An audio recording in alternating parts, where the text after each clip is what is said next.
Hello hello hello hello. Audio आ गया बेटा?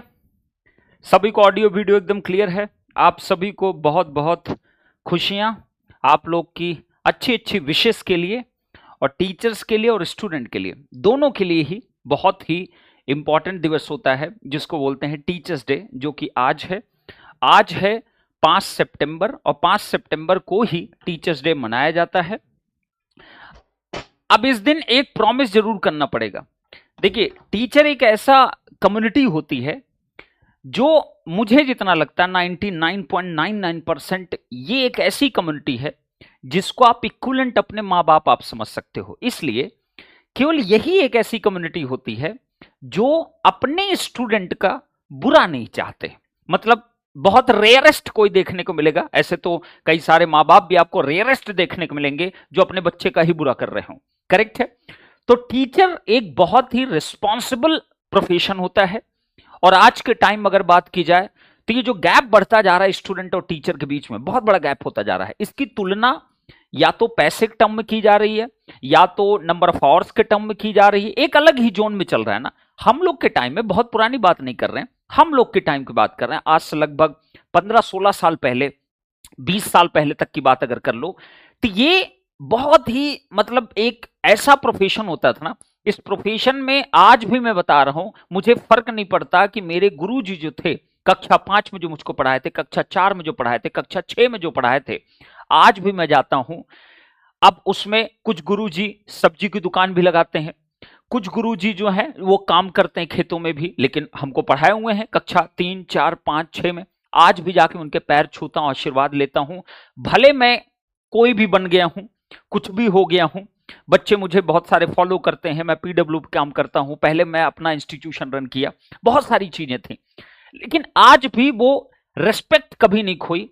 जब भी दिखे, आज भी जाता हूं, अगर दिख गए, अगर वो हैं इस धरती पे, तो मुझे अगर दिखे तो मैं उनके पैर छूता हूं, आशीर्वाद लेता हूं। और आज भी उतनी ही विनम्रता रखता हूं जितने की शायद अपने बचपन में रखा होगा अपने टीचर के लिए। वो डांट दें, फटकार दें, रहपट जड़ दें, कोई फर्क नहीं पड़ता, लेकिन आज तक हिम्मत नहीं हुई कि कभी उनको मैं आंख उठा के देख सकूं कि उन्होंने मेरे साथ ऐसा क्यों किया। क्योंकि मुझे पता है एक टीचर अपने स्टूडेंट का 99.99% केस में बुरा तो एटलीस्ट नहीं चाहता है। चाहे वो अच्छा पढ़ाए, चाहे बुरा पढ़ाए, चाहे कैसा भी पढ़ाए, लेकिन वो बुरा तो नहीं चाहेगा। क्या मेरी बात से आप लोग एग्री करते हो? अगर एग्री करते हो तो आप भी अपने टीचर के बारे में सोचो और मुझे जवाब देना, क्या किसी टीचर ने आपके साथ बुरा कुछ किया है? बुरा नहीं किया होगा, बुरा नहीं, आपकी किसी आदत की वजह से शायद आपको डांट दिया होगा, फटकार दिया होगा, कुछ उल्टा सीधा आपको बोल दिया होगा, बस इतना ही कर सकते हैं। लेकिन और कुछ आप ऐसा कभी नहीं चाहेंगे आप जिंदगी में कुछ ना कर पाओ, ऐसा कभी नहीं करेंगे। ओके, चलिए, तो अब हम आ जाते हैं। तो आज इसी टीचर्स डे पे आज कुछ बेहतरीन चीजें हम सिखाने की कोशिश करेंगे आपको, जो कि आज है part 2 basics of network theory के। तो एक बार चैट बॉक्स पूरा भर जाना चाहिए, एनर्जेटिक चैट बॉक्स होना चाहिए, दिखे तो लगे हाँ क्लास चल रही है, सभी बच्चे मस्त तरीके से एंजॉय कर रहे हैं बिना किसी टेंशन के ना। करेक्ट है? चलिए, तो स्टार्ट करते हैं। तो कल के दिन हम लोगों ने लेफ्ट ओवर कहां किया था, हमारा टॉपिक क्या क्या मैंने टॉपिक डलवाया था, जरा ध्यान से देखिएगा। टॉपिक नंबर बेटा एक बार कंफर्म करना, टॉपिक 03 था ना, शायद शायद ना, शायद मतलब मुझे याद नहीं आ रहा, टॉपिक 03 था ना, शायद टॉपिक 03 था ना, जिसके बारे में बात कर रहे थे, पावर पावर और एनर्जी कंजर्वेशन ना, और एनर्जी कंजर्वेशन ना। 3 नंबर था क्या टॉपिक, एक बार बता सकते हैं कोई मुझे? 3 नंबर था, 2 ही नंबर के अंदर ए बी पार्ट था, ए बी पार्ट था, एक बार कंफर्म कर दो जैसे कि हमें कोई टेंशन ना हो। अब देखिए, टॉपिक नंबर 3 था कि उसके अंदर ए बी पार्ट था, मतलब मुझे याद नहीं रहता बेटा, मेरे पास कोई नोट्स नहीं होता ना कि मैं याद करके रखा हूं कि ये टॉपिक नंबर था, ये था, 2 ही था, 2 का बी पार्ट था ना। अच्छा, 2 का बी पार्ट था, 2 का बी पार्ट था पक्का ना। तो टॉपिक 2 ही चल रहा है, उसी कंटिन्यूएशन आप डाल लीजिए, शायद बी नंबर पार्ट था ना, शायद बी नंबर पार्ट था ना। ओके, 2 का बी नंबर पार्ट था ना। Okay, fine fine, great great great great. चलिए, अब आ जाते हैं इस पे सीधे, पावर एंड। अब देखिए, ये बड़ा इंपॉर्टेंट है। पहला हमने किया था नेटवर्क एंड सर्किट में डिफरेंस आपका क्या होता है, इसके बारे में हमने जाना, और कब सर्किट आप कहते हो, कब नेटवर्क कहते हो, इसकी जानकारी ली। अब देखिए, जरा ध्यान से देखिएगा, एक बात याद रखिएगा, एनर्जी या पावर कंजर्वेशन जो कहता है वो ये कहता है energy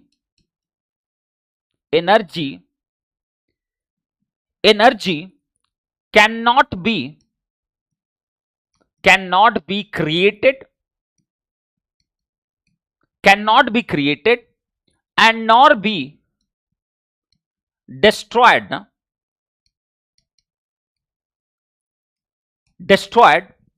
as it can be transformed from one form to another form, from one form to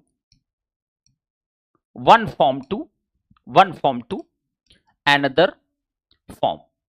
इसका मीनिंग क्या होता है? ये तो आपने बचपन से पढ़ा होगा, आपने बचपन से 11th में पढ़ा होगा, 10th में पढ़ा होगा, इवन शायद 9th में पढ़ा होगा. आपको क्या लगता है यहां से कोई क्वेश्चन आएगा? कोई क्वेश्चन नहीं आएगा. ठीक है, बस ये लिखने के लिए लिख दिया कि एनर्जी जो होती है किसी भी नेटवर्क या किसी भी सर्किट के लिए, हमेशा याद रखिएगा, कंजर्वेशन ऑफ एनर्जी का मतलब क्या होता है? जब इसको क्रिएट नहीं किया जा सकता या इसको डिस्ट्रॉय नहीं किया जा सकता, तो इसका मतलब हो गया कि किसी भी नेटवर्क के लिए, फॉर एनी नेटवर्क और सर्किट, कुछ भी हो, the total summation of the energy आप कह लो is equal to 0, or you can say the total sum of the power will always be equal to कितना? 0 की इक्वल होता है. यही तो निकल के आएगा भाई. कुछ एनर्जी कोई डिलीवर करेगा, कुछ एनर्जी कोई अब्सॉर्ब करेगा, क्योंकि आपकी एनर्जी को ना तो क्रिएट किया जा सकता ना तो डिस्ट्रॉय किया जा सकता है. इसका मतलब हो गया कि अगर मैंने 5 जूल एनर्जी निकाला तो किसी ने तो अब्सॉर्ब किया होगा ना 5 जूल, तो टोटल एनर्जी हमेशा क्या रहेगी? 0 की इक्वल निकल के आएगी ना. जितना आप दोगे उतना आपका, अगर किसी ने एनर्जी डिलीवर किया है तो उसी सर्किट के अंदर उतनी एनर्जी आपकी, सेम अमाउंट की एनर्जी क्या होगी? आपकी एब्सॉर्ब होगी. एक एग्जाम्पल और समझ सकते हो, आपने नाम सुना होगा स्टॉक मार्केट का. आपको पता है स्टॉक मार्केट में बाइंग होती और सेलिंग होती है.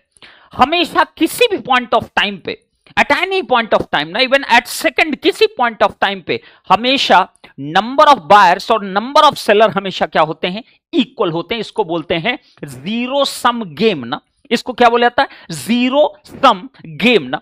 जितने बायर उतने आपके सेलर. तो सिमिलरली यहां पे भी किसी भी सर्किट के अंदर, किसी भी सर्किट के अंदर या किसी भी नेटवर्क के अंदर टोटल एनर्जी हमेशा क्या रहेगी? 0 ही आएगी, क्योंकि कुछ एलिमेंट एनर्जी या पावर को डिलीवर करेंगे और कुछ एलिमेंट उसी सर्किट के एनर्जी को या तो एब्सॉर्ब कर रहे होंगे या तो पावर को क्या कर रहे होंगे? एब्सॉर्ब. क्योंकि एनर्जी पावर दोनों को रिलेटेड टर्म है, तो आप डायरेक्टली आप एनर्जी इक्वल टू 0 या पावर इज इक्वल टू 0 लिख सकते हो किसी भी नेटवर्क या सर्किट के लिए. अब सुनिए जरा ध्यान से, अब सुनिए बेटा, थिकनेस इतना एडजस्ट कर लो. इतनी क्लास हो गई मेरी, यही थिकनेस चलती है. साफ साफ तो दिखता है यार. अब जरा सुनिएगा, यहां पे जो भी मैंने लिखा है, ध्यान सुनिएगा. पहला रेड मार्क, ध्यान दीजिएगा, पहला रेड मार्क ना, इसके ऊपर गेट में यहां से क्वेश्चन पूछा है जो मैं लिखने जा रहा हूं. मैं क्या लिख रहा हूं? This is true for the whole circuit or network na, that is, it is not true for the part of the circuit na, for the part of the circuit. कितने लोग इसका मतलब समझ पाए? ये है इंपॉर्टेंट ना, ये जो मैंने लिखा है, दिस इज एक्सट्रीमली इंपॉर्टेंट ना, एक्सट्रीमली इंपॉर्टेंट. ठीक है, हमेशा आप ये पढ़ के बैठ लेते हो, लेकिन आप गलती नहीं जानते कि आप गलती कहां करोगे. एग्जामिनेशन आपसे गलती करवाएगा, आप गलती नहीं करोगे, वो खुद करवा देगा तुमसे गलती. ये उसकी आदत है, वो जानता है कि तुम क्या चीजें सोचते हो और किस तरीके से काम करोगे ना. तो मैंने एनर्जी कंजर्वेशन क्या बोला? ध्यान सुनिएगा. मैंने कहा किसी भी नेटवर्क या किसी भी सर्किट के लिए टोटल एनर्जी या टोटल पावर जब भी आप निकालोगे हमेशा जीरो के इक्वल आएगा। जब सबका इंडिविजुअल पावर को सम करोगे हमेशा जीरो के इक्वल निकल के आएगा ना। इसका मतलब क्या हुआ, क्या ये जो रिलेशन है जीरो के इक्वल जो लिख रहा हूं ये सिर्फ और सिर्फ ट्रू है जब आप पूरे सर्किट का पावर या पूरे सर्किट की एनर्जी की बात करोगे, तभी आप लिख सकते हो इस स्टेटमेंट को। अगर आपने सर्किट के कुछ पोर्शन की आपने बात किया तब यह स्टेटमेंट आपका वैलिड नहीं कहलाएगा। फॉर एग्जाम्पल देखिए जरा, फॉर एग्जाम्पल मैंने कहा लेट्स टेक, ऐसे एग्जाम्पल ले रहा हूं ना तो इसको कैलकुलेट मत करने लगना, बस एग्जाम्पल ले रहा हूं। मान लो मेरे पास कोई नेटवर्क था कुछ इस तरीके के,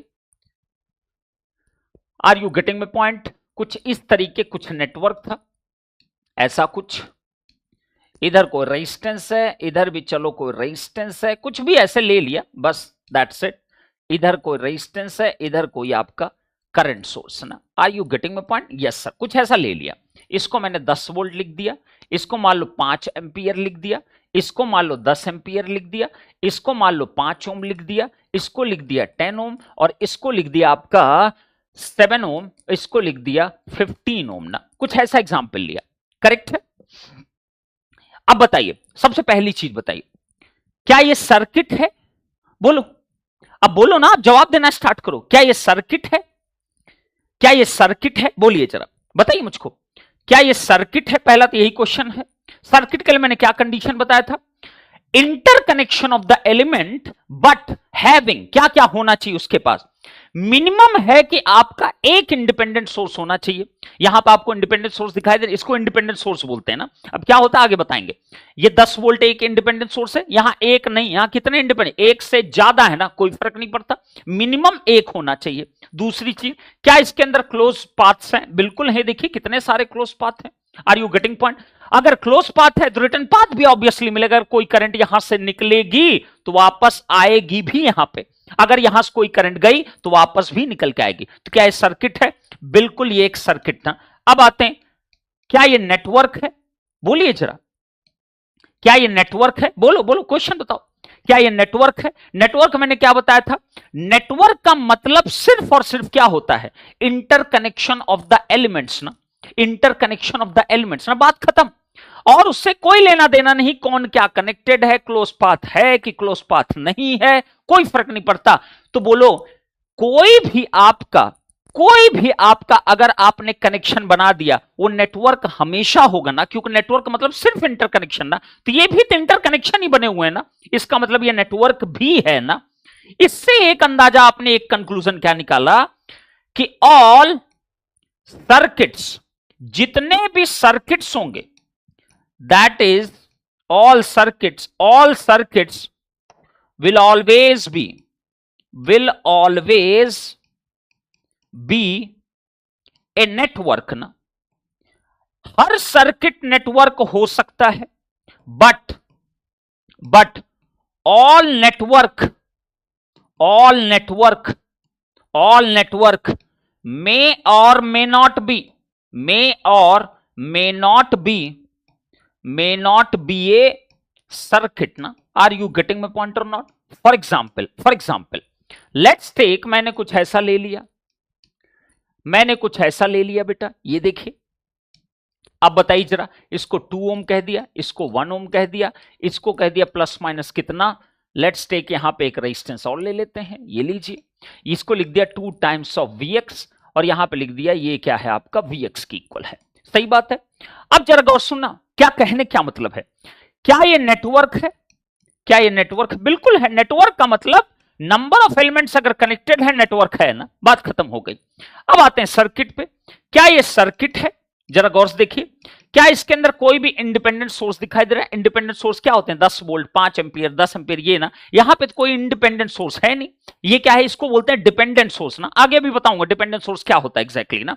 तो इसमें क्या है? डिपेंडेंट सोर्स ना, कोई भी इंडिपेंडेंट सोर्स नहीं। क्या ये सर्किट है? नहीं है ना। तो मैंने क्या बोला, हर नेटवर्क जरूरी नहीं सर्किट हो, लेकिन हर सर्किट आपका क्या होता है? नेटवर्क होता है ना। Are you getting my point और नॉट?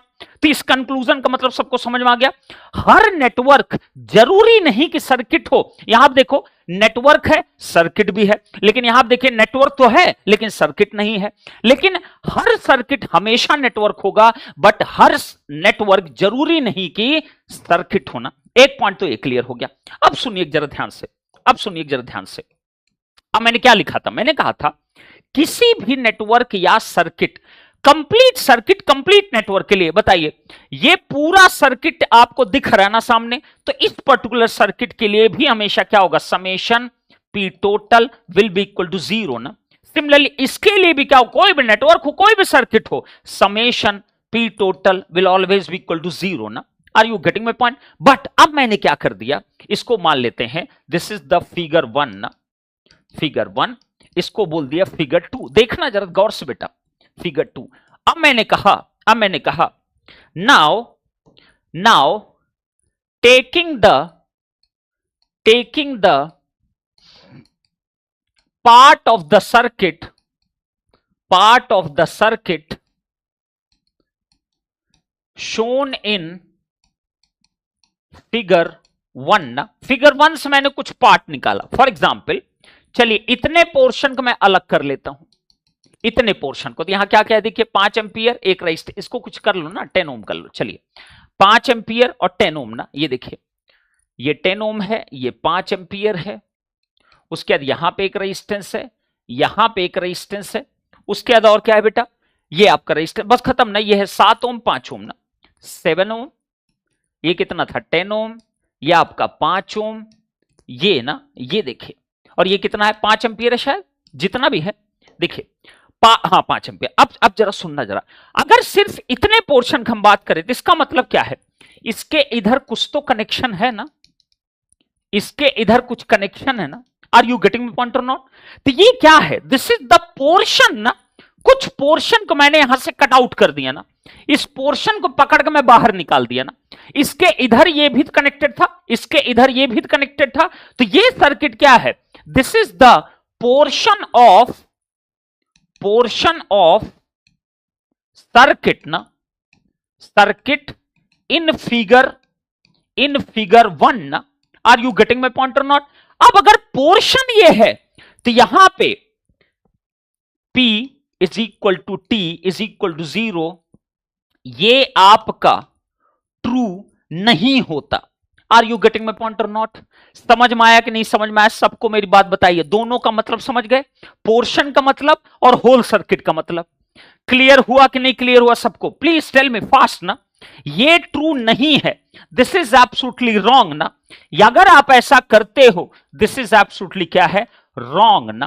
पोर्शन में ये काम नहीं करेगा लॉ, आपका कहां काम करेगा? हमेशा पूरे सर्किट में ही काम करेगा। और अगर कहीं आप अप्लाई करोगे, that is going to be the wrong answer ना। क्वेश्चन इस पे आते हैं गेट एग्जामिनेशन में, ऐसे कोई बता देता है कि this circuit is a part of some circuit, then find the total power of the circuit. और आप डायरेक्टली सोचेंगे तो सर्किट है, टोटल पावर हमेशा क्या होगा? 0 होगा। और आप 0 कर क्या होगा? और 0 आंसर वो जरूर देगा, वो ऑप्शन में 0 जरूर लिख के देगा तुमको, जैसे तुम मारो 0 की equal. Are you getting my point और नॉट बेटा? तो ये पॉइंट आपको क्लैरिटी होना चाहिए एनर्जी कंजर्वेशन या पावर कंजर्वेशन के केस में, कि पोर्शन ऑफ द सर्किट पे ये एप्लीकेबल नहीं होता। आपका सिर्फ कहां एप्लीकेबल होता है? पूरे सर्किट पे एप्लीकेबल होता है। और मत अप्लाई करने लगना, दिक्कत में आ जाओगे। क्लियर हो गया? उम्मीद करते हैं आपको क्लियर होगा। अब चलते हैं, आगे बढ़ते हैं। यहां तक सबको क्लैरिटी हो जानी चाहिए बेटा। अब यहां पे आइए जरा, इसी में अब एक पॉइंट तो मैंने ये क्लियर किया। अब सुनना जरा ध्यान से, the energy conservation, the energy और पावर कंजर्वेशन, ध्यान सुनना बड़ा इंपॉर्टेंट है। द एनर्जी और power conservation for a whole circuit. अब मैं होल लिख रहा हूं, होल का मतलब समझ गए ना, कंप्लीट सर्किट की बात कर रहा हूं। For a whole circuit can also be written like this one na, written like this na, कैसे बेटा? देखिए जरा ध्यान से देखिएगा, अगर टोटल पावर किसी सर्किट का 0 है तो इसका मतलब क्या हो गया? और we can write the summation of the P total, मैंने क्या लिखा? Total delivered power, total delivered power must be equal to summation of P total absorb power ना, पी टोटल एब्जॉर्ब पावर ना, एब्जॉर्ब पावर ना। Are you getting point? मतलब जितना delivery हुई होगी उतना ही आपका एब्जॉर्ब भी होगा ना। अब सुनना, यहां ट्विस्ट सुनना। अब देखो कंफ्यूजन कहां कहां आएगा, सुनिए सुनिए मेरी बात को पूरा सुन, पहले यहां तक सब नोट कर लो, फिर ट्विस्ट की बात करेंगे, गलती कहां करेगा बच्चा। चलिए इसको नोट कर लीजिए बेटा, इतना पूरा नोट हो गया सबका? नोट हो जाए तो मुझे कंफर्म करिएगा ना। देखिए एनर्जी कंजर्वेशन, पावर कंजर्वेशन, आप जो पढ़ के बैठे हुए बस इतना कि इक्वल टू 0 होता है, बात खत्म हो गई। एक्चुअली आप अप्लाई ही नहीं कर पाओगे प्रॉपर तरीके से अगर सही स्टेटमेंट, जैसे ये स्टेटमेंट कितने लोगों को पहली बार पता चला मुझे बताइए, सभी लोग एक बार कमेंट कर बताइए। देखो कमेंट में थोड़ा फास्ट रहा करो ना, जब मैं कुछ पूछा करूं तभी मुझे पता रहेगा कि हाँ तुमको मैं सही डायरेक्शन में ले जा पा रहा हूं नहीं। ये बात कितने लोग को पता थी? ये वाली बात जो यहां पे लिखी हुई है सबको क्लियर था कि आज पहली बार पता चला? जो चीजें आपको अगर पहले नहीं पता अब पता चली, इसका मतलब मैं सही चल रहा हूं, राइट डायरेक्शन में हूं। अगर मैं वही चीजें केवल बता रहा हूं जो तुमको पहले से पता है तो मेरा पढ़ाने कोई सिद्धांत नहीं बनता, कोई मतलब नहीं बनता, कोई लॉजिक ही नहीं बनता, फिर मैं क्या ही पढ़ा रहा हूं। क्लियर कट है? और कमेंट में थोड़ा सा फास्ट रहा करिए ना बच्चे, कमेंट थोड़ा फास्ट रहा करिए, कमेंट किया करिए जिससे कंफर्मेशन मिला करे। क्लियर है? चलिए वेरी नाइस बेटा, वेरी नाइस ना। चलो अब इतना नोट हो जाए, नोट कर लिया, आगे बढ़े बच्चे। नोट हो गया, अब सुनना। अब यहां ट्विस्ट देखिए, क्या बहुत भयानक ट्विस्ट आएगा, इसमें बहुत बच्चे गलती करेंगे। सुनिए, अब मैंने कहा ये जो टोटल पावर है डिलीवर्ड लिखा, डिलीवर्ड ना, इस पावर का मतलब क्या है? This is called the actual power ना। तो ये मतलब क्या है? ये एक्चुअल डिलीवर पावर है ना, और ये भी कौन सी पावर है? एक्चुअल एब्जॉर्ब पावर ना। दोनों में बहुत डिफरेंस है बेटा, एक्चुअल एब्जॉर्ब पावर ना। क्या बात है सर, मजा आ रहा है? देखते रहो। अब सुनना जरा, एक्चुअल जो भी पावर होती है, एक्चुअल जो भी पावर होगी वो हमेशा और हमेशा क्या होती? पॉजिटिव। एक्चुअल जो भी पावर होगी वो हमेशा और हमेशा क्या होगी? पॉजिटिव ना। फॉर एग्जाम्पल हर चीज एग्जाम्पल समझा करो, फास्ट समझ में आता है। अब देखिए फॉर एग्जाम्पल, मान लो तुमसे कहा कि ये कोई एलिमेंट है, मान लो इसका वोल्टेज है 10 वोल्ट, मान लेते हैं कि इसमें कोई करंट जा रही है इस तरीके से और इसकी वैल्यू है 5 एम्पियर ना, ऐसा कुछ दिया गया। Are you getting point? सुनना जरा ध्यान से। अब तुमसे पूछा बताओ इस एलिमेंट का पावर क्या है। अब सुनना क्वेश्चन क्या क्या बनेंगे, इससे क्या क्या क्वेश्चन बनेंगे, सुनना जरा। गेट कितने तरीके क्वेश्चन आपसे पूछेगा, मैं यहां पे लिख रहा हूं ना। पहला क्वेश्चन पूछा पॉसिबल क्वेश्चंस ना, पॉसिबल क्वेश्चंस ना, क्वेश्चंस फॉर पावर कैलकुलेशन। सुनते रहना बेटा, power calculation in A individual element ना। क्या बात है सर, जब भी तुम्हें, सुनना फिर से रिपीट कर रहा हूं, जब भी तुम्हें किसी एलिमेंट में पावर पूछेगा, किसी भी एलिमेंट में ना, वोल्टेज सोर्स पूछ सकता है, रेजिस्टेंस पूछ सकता है, इंडक्टर पूछ सकता है, कुछ भी पूछे ना, जब भी तुम्हें किसी एलिमेंट के अंदर पावर पूछे, मतलब एक कोई सर्किट देगा, बड़ा सा सर्किट होगा, जैसे फॉर एग्जाम्पल ये देखिए, फॉर एग्जाम्पल इधर देखिए, मान लो कह दिया कि इस पूरे सर्किट में मुझे इस एलिमेंट की पावर निकालनी है, तो ये एक इंडिविजुअल एलिमेंट हुआ कि नहीं हुआ? बिल्कुल इंडिविजुअल एलिमेंट हुआ। एग्जाम ने कहा मुझे इस एलिमेंट की पावर कैलकुलेट करनी है, एग्जाम ने कहा मुझे इस एलिमेंट की पावर कैलकुलेट करनी, एग्जाम ने कहा मुझे इस एलिमेंट की पावर कैलकुलेट करनी, एग्जाम ने कहा मुझे इसकी इंडिविजुअल आपको पावर कैलकुलेट करना है। तो मैंने वही वर्ड लिखा, मैंने कहा जब भी अगर तुम्हें किसी एलिमेंट की पावर कैलकुलेशन की बात की जाएगी, केवल 2 ही क्वेश्चन पूछेगा।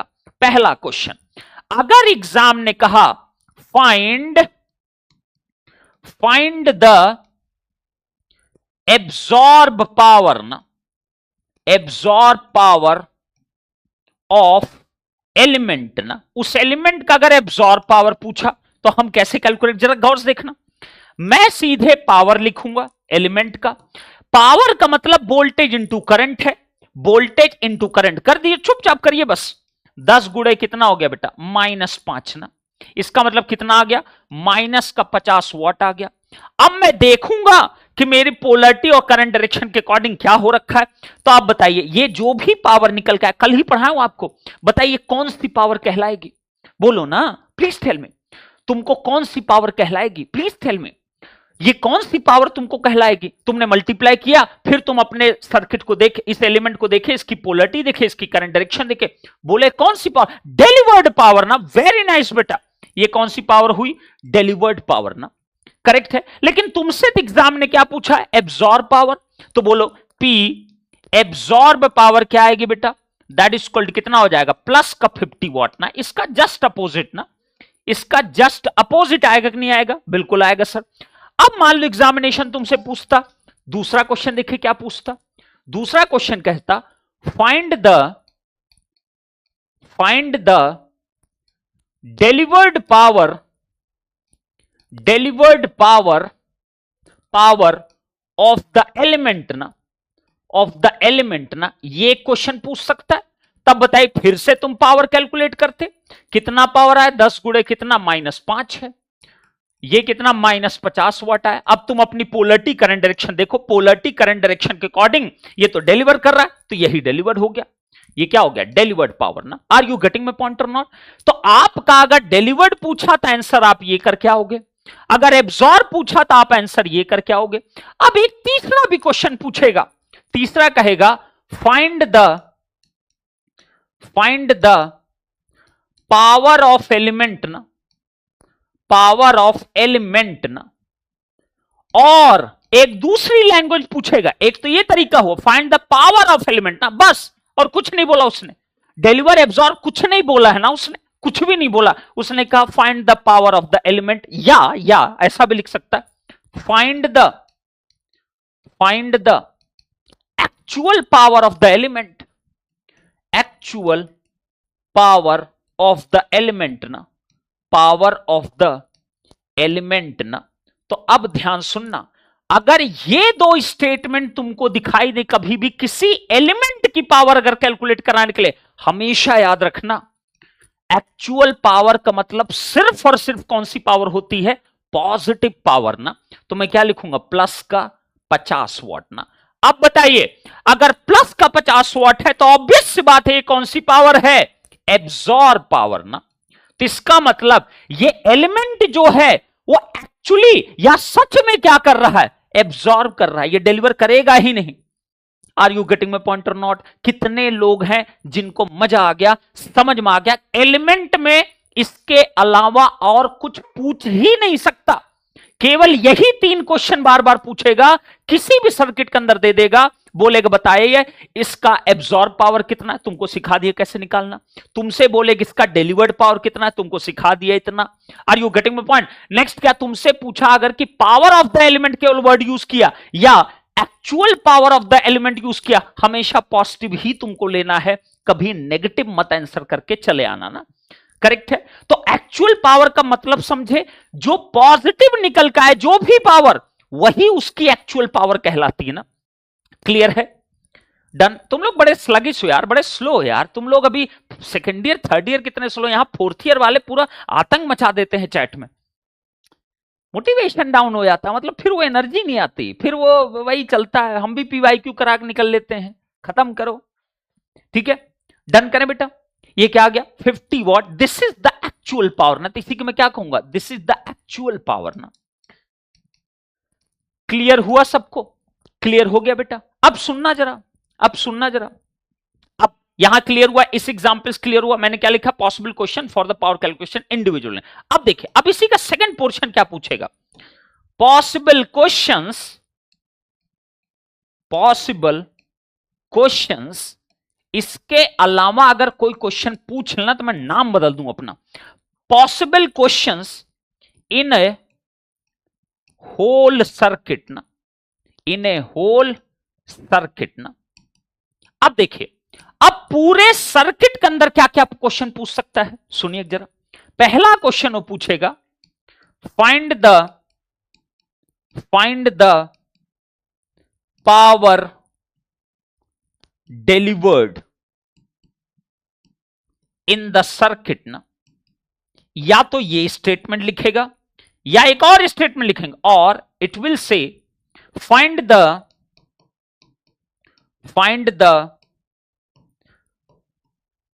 टोटल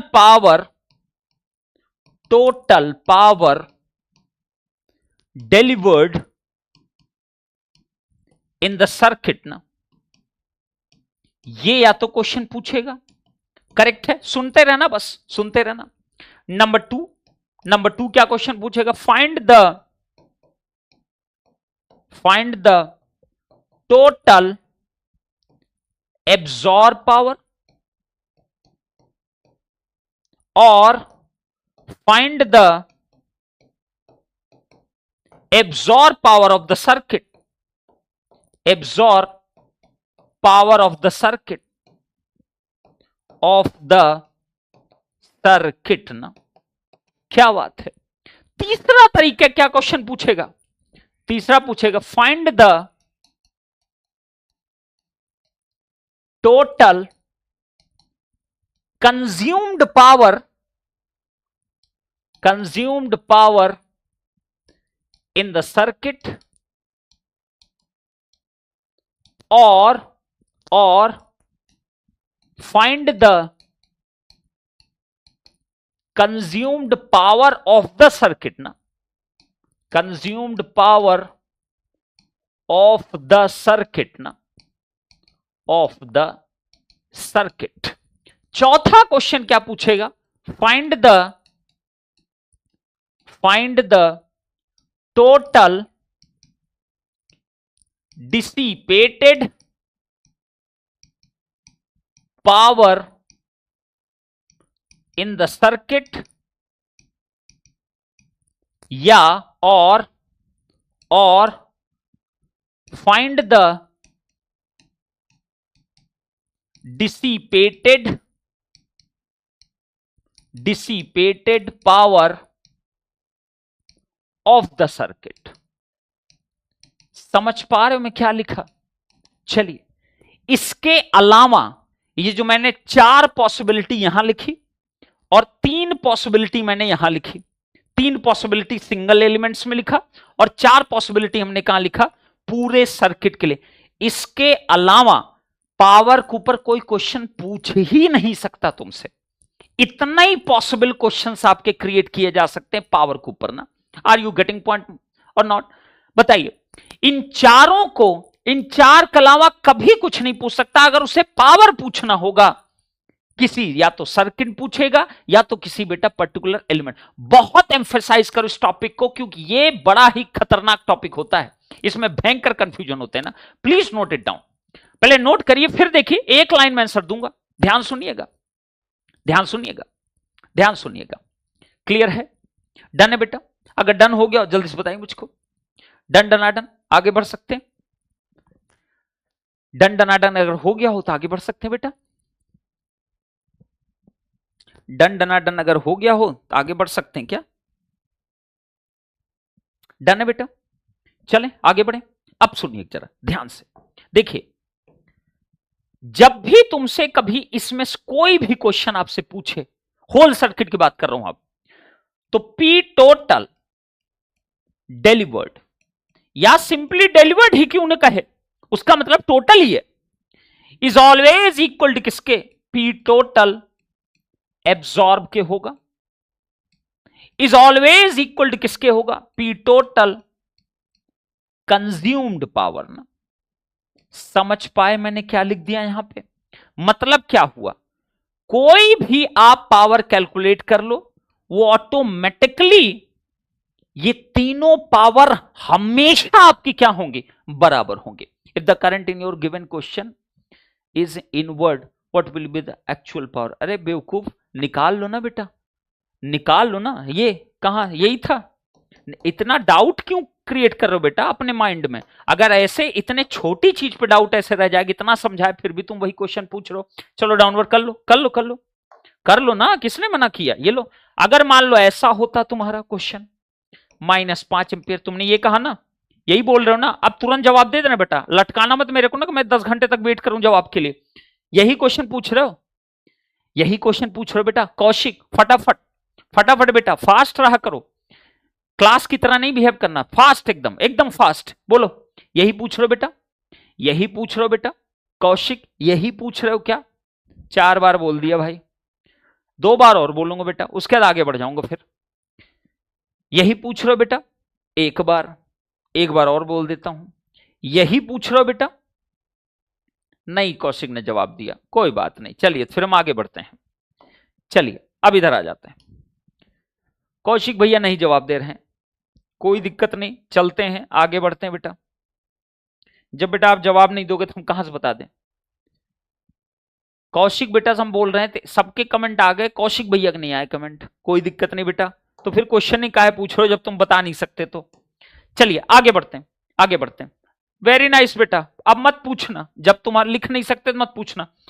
तो मैंने क्या बोला बेटा, किसी भी सर्किट के लिए, किसी भी सर्किट के लिए टोटल पावर डिलीवर्ड और टोटल पावर एब्जॉर्ब और टोटल पावर कंज्यूम्ड हमेशा क्या होगा बेटा? बराबर ना, ऑलवेज ना। इसको मैं क्या लिख दूं? ऑलवेज ना, बी केयरफुल, ये हमेशा बराबर होगा ना। क्लियर कट है?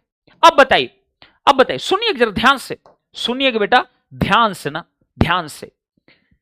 Note, note, dissipated power, dissipated power is only related to resistors ना। सिर्फ और सिर्फ डिसिपेटेड पावर कहां से रिलेटेड होता है बेटा? रजिस्टर से ना। और कहीं पे भी डिसिपेटेड पावर नहीं होती है। बी वेरी वेरी केयरफुल ना। मैंने क्या बोला? डिसिपेटेड जो पावर आपकी होती है वो हमेशा किसके फॉर्म में होती, किसमें सिर्फ होती है? सिर्फ और सिर्फ किसमें होती है? रजिस्टर में ना। Are you getting my point और नॉट? इसका मतलब क्या हुआ? इसका मतलब क्या हुआ? इसका मतलब हुआ रजिस्टर जो होता है, register always absorbs the power,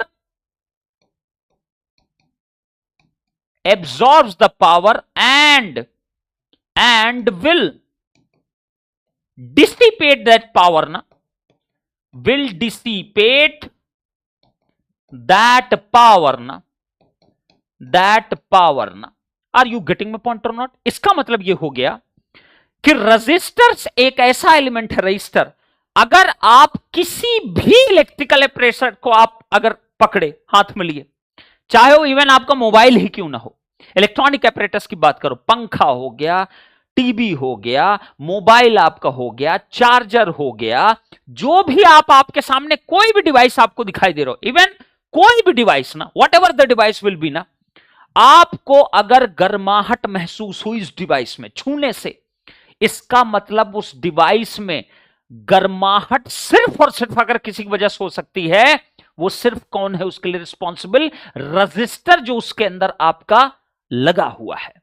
register ही एक ऐसा एलिमेंट है जो आपको पावर को डिसिपेट करता है और हीट के फॉर्म में डिसिपेशन करता है। जितना भी पावर एब्जॉर्ब करेगा, तुमसे लेगा, सारी पावर को लेगा और उसको तुरंत क्या कर देगा? डिसिपेट कर देगा ना, और उसको कुछ नहीं करेगा ना। जबकि इंडक्टर कैपेसिटर ऐसा नहीं करते। आपने सुना होगा पंखे में आपके कंडेंसर लगा होता है, व्हाइट कलर का लंबा सा, वो एक कैपेसिटर होता है। कैपेसिटर क्या करता है, वो क्यों लगाया जाता है? उसको आप अगर निकाल भी लो ना पंखे से, आप पंखे से बाहर कर लेना, उसके बाद उसके दोनों टर्मिनल को टच कराना, देखना उसमें चिंगारी निकलेगी ना। क्यों निकलती? क्योंकि उसके पास एनर्जी जो होती है वो स्टोर्ड फॉर्म में अवेलेबल होती है, वो डिसिपेट नहीं करती, वो एनर्जी उसके पास हमेशा मेंटेन रहती है। लेकिन रजिस्टर एक ऐसा एलिमेंट होता है बेटा, जितना भी पावर लेगा पूरा के पूरे पावर को क्या कर देगा, डिसिपेट ना। तो आज के बाद याद रखना, कोई भी इक्विपमेंट आप अगर टच कर रहे हो और अगर आपको गर्म महसूस हो रहा है, अब ये मत कहना धूप में रखा है वो भी गर्म महसूस हो रहा है, क्या वो भी रजिस्टर? अरे बेवकूफ, मेरा कहने का मतलब है ठंडा एसी भी तुम लगा रखो, अब तुम अगर किसी चीज को टच कर रहे हो और उस डिवाइस से अगर कोई आपको गर्माहट महसूस हो रही है, इसका मतलब वो क्या है, डिसिपेटेड पावर ना। Are you getting point? तो ध्यान रखना, dissipated power is only related with the what, resistor ना। Are you getting point? Yes sir. अब सुनना, तो डिसिपेटेड पावर किसी भी सर्किट निकले कैसे? एक तरीका क्या है, एक तरीका क्या है, पी टोटल अगर डिसिपेटेड कभी भी तुमसे पूछे निकालने के लिए, दो तरीके अवेलेबल होते हैं बेटा, सिर्फ दो तरीके ना। पहला तरीका क्या है कि आप क्या करो, find individual powers of all resistors and take summation of all power ना, and take summation ना, मतलब सबको क्या कर दो, जोड़ दो। एक तरीका तो ये हो गया, ये क्या है, सबसे लीस्ट प्रेफर्ड ना, इसको कहते हैं, कभी मत इस्तेमाल करना इस तरीके को, लीस्ट प्रेफर्ड ना, इसको सबसे एंड में यूज किया जाता, अगर सब तरीके फेल कर गए तब इसको अप्लाई किया जाता है। समझ में आई मेरी बात?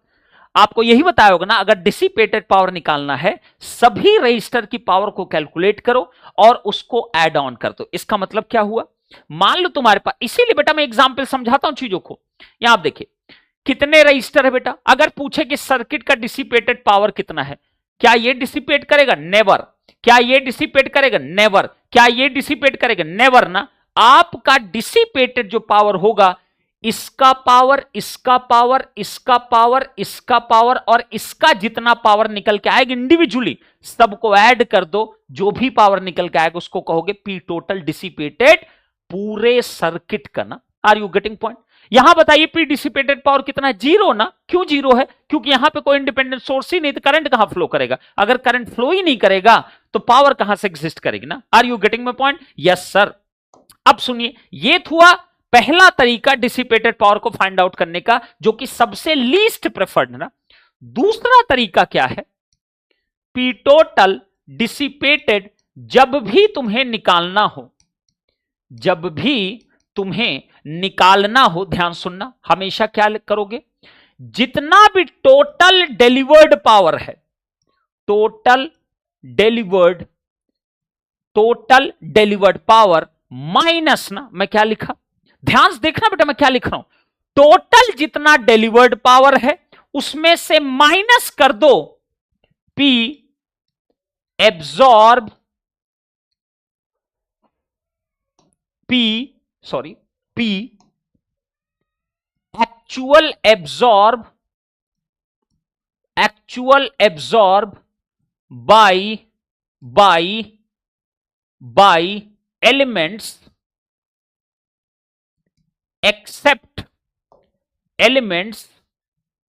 एक्सेप्ट रेजिस्टर्स ना, एक्सेप्ट क्या बेटा, रेजिस्टर्स ना। ये थोड़ा छोटा हो गया, इसको यहां पे लिख देता हूं, एक्सेप्ट रजिस्टर। देखिए जरा, अब ध्यान सुनिएगा, एक्सेप्ट रजिस्टर, इसको बेटा दिमाग में छाप लेना, ये जो मैंने लिख दिया ना यहां पे, ये क्या है बेटा। अब बताइए, पी टोटल डिलीवर्ड तो हमेशा किसके इक्वल होता है, पी टोटल एब्जॉर्ब के ना, करेक्ट है, पी टोटल एब्जॉर्ब की इक्वल होता है। सर जैसे बैटरी गर्म होती है तो फिर वो क्या है सर, वो भी डिसिपेट, बिल्कुल डिसिपेटेड है भाई, उसमें भी सेल ही यूज कर रहे हो ना, रजिस्टर ही होता है। अरे बेवकूफ, जब तुम सेल भी यूज कर रहे हो तो सेल का भी तो एक रेजिस्टेंस क्रिएट होगा ना, उसी की वजह से तुमको क्या होगा, हीट डिसिपेशन आपको मिलेगा ना बेटा। Are you getting point? चलिए अब बताइए, इलेक्ट्रिकल कोई भी इक्विपमेंट बेटा, अगर गर्माहट आपको महसूस हो रही तो उसकी वजह से जो रेजिस्टेंस क्रिएट हो रहा उसकी वजह से ही आपको गर्माहट महसूस होगी, और कोई तरीका नहीं होता कि गर्माहट महसूस ना। अब तुम कोयले में आग लगा के तुम गर्म करोगे तो वो एक अलग सीन बन जाता है ना। इंटरनल अगर कोई भी आपका गर्माहट हो रहा है तो that is different scenario, that is only due to the resistors ना। अब बताइए, अब यहां मुझे इतना बताओ, कितने लोगों की ये एकदम क्लियर है जो स्टेटमेंट लिखा हुआ है? बड़ा इंपॉर्टेंट है बेटा, वेरी वेरी। मैं बार बार कह रहा हूं, अगर मैं किसी टॉपिक को बहुत ज्यादा इंफेसाइज कर रहा हूं बेटा, लंका लग जाएगा उसके क्वेश्चन में, याद रखिएगा। क्वेश्चन कराऊंगा जब राइट वक्त आएगा, अभी नहीं आए वक्त। जब तक केबीएल केसीएल नहीं होगा तब तक नहीं आ सकता क्वेश्चन के लिए। बताइए जरा, दिस इज मोस्ट इंपॉर्टेंट ना रिलेशन ना। बताइए कितने लोगों को इसमें डाउट है? एकदम फ्रैंकली बोलना बेटा, एक क्षण मात्र का डाउट लेके मत जाना। कितने लोगों को इसमें डाउट है? हैशटैग चला दो, डाउट है सर इस स्टेटमेंट में जो भी लिखा हुआ। ध्यान से पढ़ लो क्या लिखा हुआ है, ध्यान से पढ़ लेना, फिर बताओ मुझको।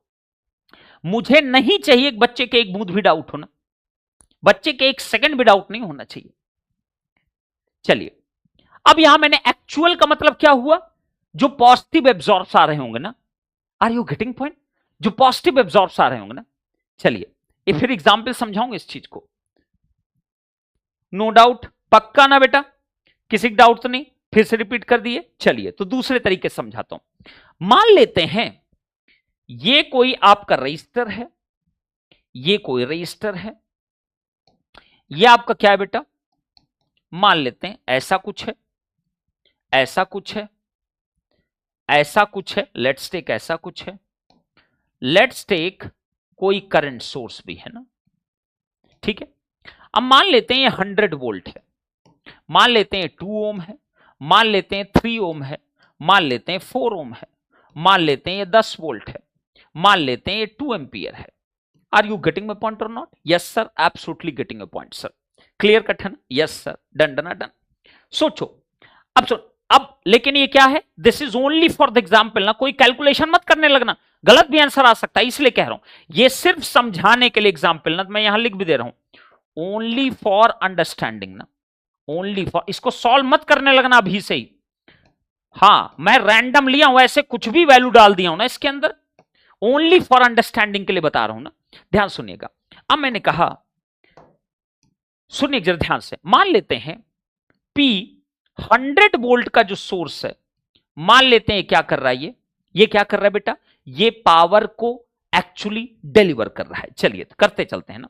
मान लो पॉजिटिव 10 वॉट क्या कर रहा है? डिलीवर कर रहा है। लिख रहा हूं, कुछ भी लिख रहा हूं ना, कुछ भी लिख रहा हूं, बी केयरफुल, ठीक है। मैंने लिख दिया 10 वॉट ये क्या कर रहा है? डिलीवर कर रहा है। ऐसे एग्जाम्पल लिया हूं, रेफरेंस के लिए कैलकुलेट मत करना, हो सकता है कि 10 वॉट आए ना, हो सकता है 100 वॉट आ जाए, तो कृपया करके इसमें मत मेरा दिमाग खराब करना। मैंने कहा मैं ऐसे रैंडम लिख दिया कि ये 10 वॉट मान लेते हैं कि क्या कर रहा है? डिलीवर कर रहा है ना। Are you getting point? चलिए, ये क्या है? ये इसकी कौन सी पावर कहलाएगी बेटा? कोई बोलेगा मुझको, ये इसकी कौन सी पावर कहलाएगी? एक्चुअल पावर ना, क्योंकि पॉजिटिव में है ना। Yes sir. अब मैंने कहा मान लेते हैं P 10 वोल्ट जो है वो क्या कर रहा है बेटा? 10 वोल्ट को मान लेते हैं ये कर रहा है माइनस का 2 वॉट डिलीवर्ड ना, माइनस का 2 वॉट क्या बेटा? डिलीवर्ड ना। सुनते रहना बस। अब बताना जरा, इसकी एक्चुअल पावर क्या होगी बेटा? फिर प्लस का 2 वॉट क्या कहलाएगा? एब्जॉर्ब ना। वाओ सर, क्या बात है सर, क्या बात है ना। नेक्स्ट आते हैं, मान लेते हैं P2 एम्पियर का जो करंट सोर्स है, P2 एम्पियर का जो करंट सोर्स है, मान लेते हैं कि ये क्या कर रहा है? 3 वॉट, 3 वॉट क्या कर रहा है बेटा?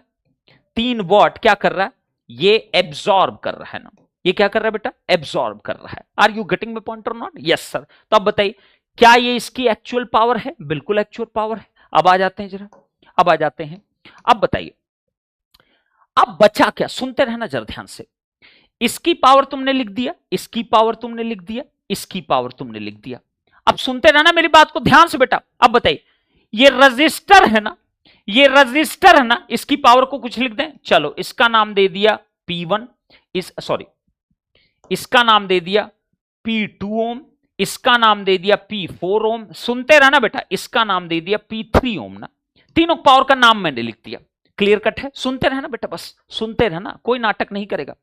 अब बताइए, तुम ही बताओ मुझको, अब एक चीज बस बताओ, मैंने क्या बोला? रजिस्टर हमेशा पावर को क्या करेगा? एब्जॉर्ब करेगा, उसके बाद डिसिपेट करेगा ना। Are you getting point? तो अब तुमसे अगर मैं पूछूं, तो बताइए जरा मुझको, P total delivered power of the circuit,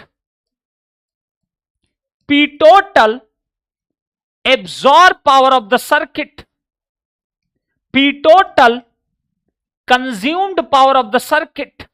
सुनते रहना बेटा। फिर मैं पूछूं P total dissipated power of the circuit। यही 3 क्वेश्चन बोला था। Yes sir. अब बताना जरा मुझको, मैंने क्या बोला? अगर कोई तुमसे कहे कि P total delivered power of the circuit बताओ, तो पूरे सर्किट में सब एलिमेंट को तुम देख डालो और मुझे बताओ सच में कौन डिलीवर कर रहा है। केवल कौन सा एलिमेंट है सिर्फ यही 10 वाट पावर क्या कर रहा है, डिलीवर कर रहा है ना।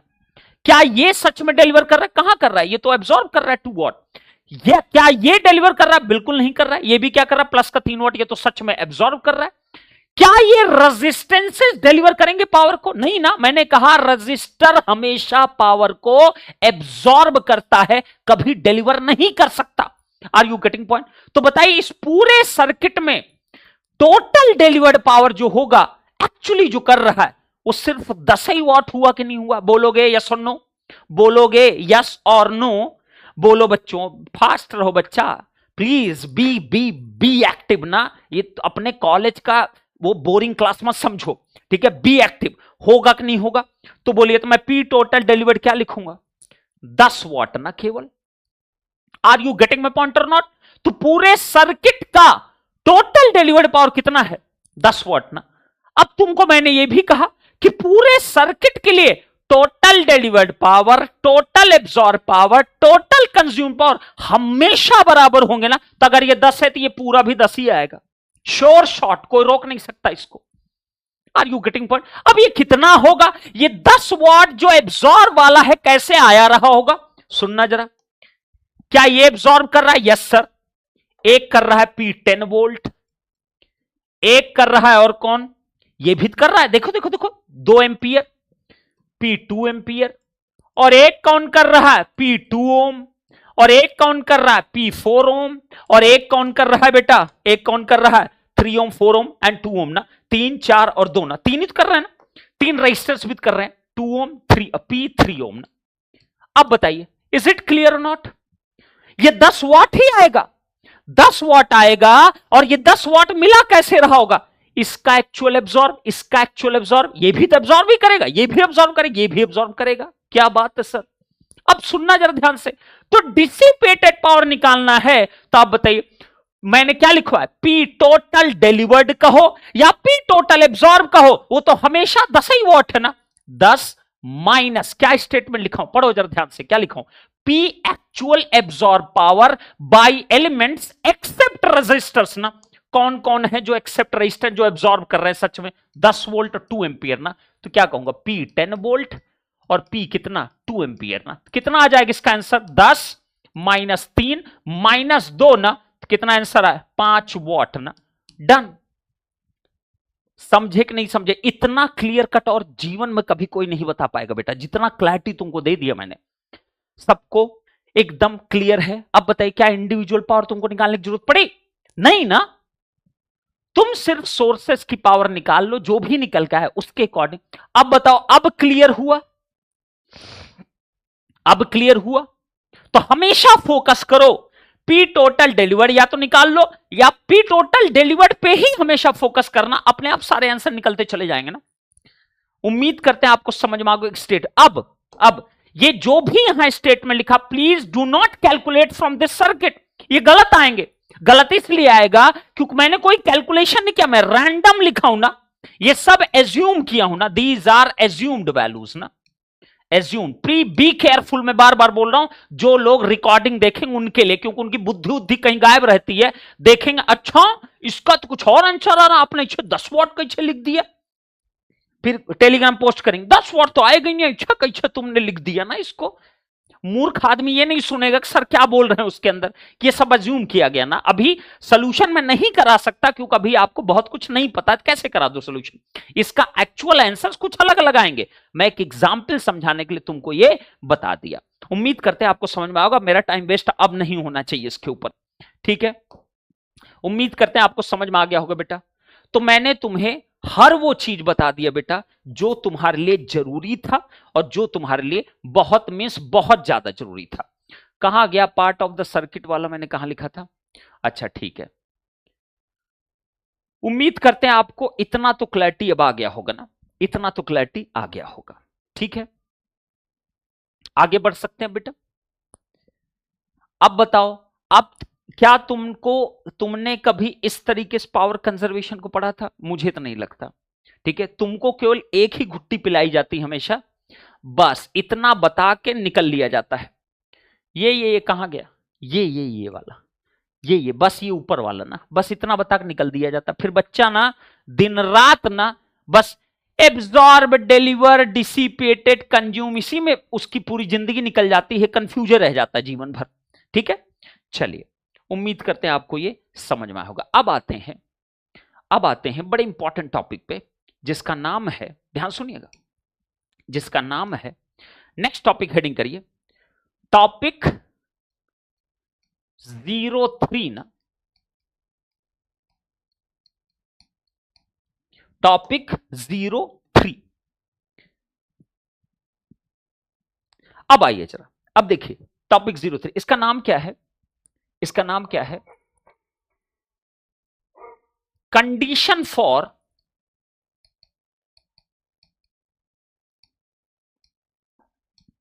Current flow,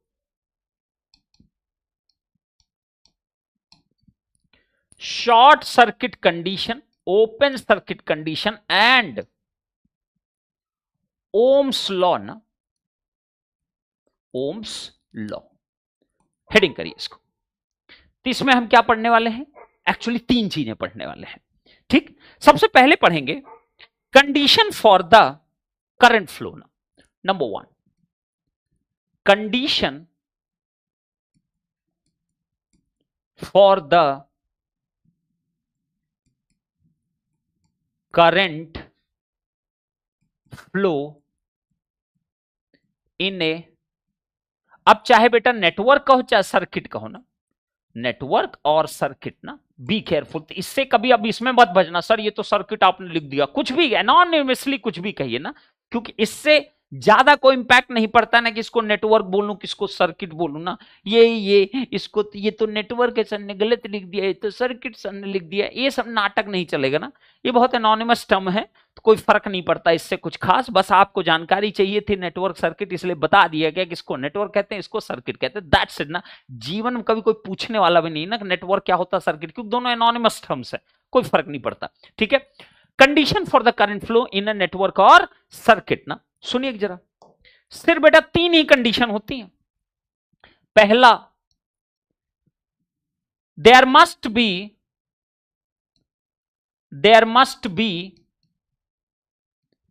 eight least one independent source ना, वन इंडिपेंडेंट सोर्स ना, this is the first condition ना, करेक्ट है।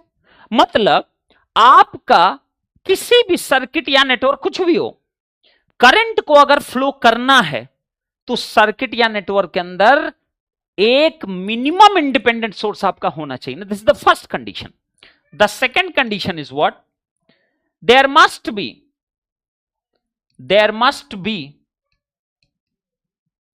मिनिमम वन क्लोज्ड पाथ ना, मिनिमम एक क्लोज पाथ आपके पास अवेलेबल होना चाहिए, मल्टीपल पाथ हो दैट्स ओके, बट मिनिमम कितना पाथ होना चाहिए? एक क्लोज पाथ आपको होना चाहिए। नंबर 3, देयर मस्ट बी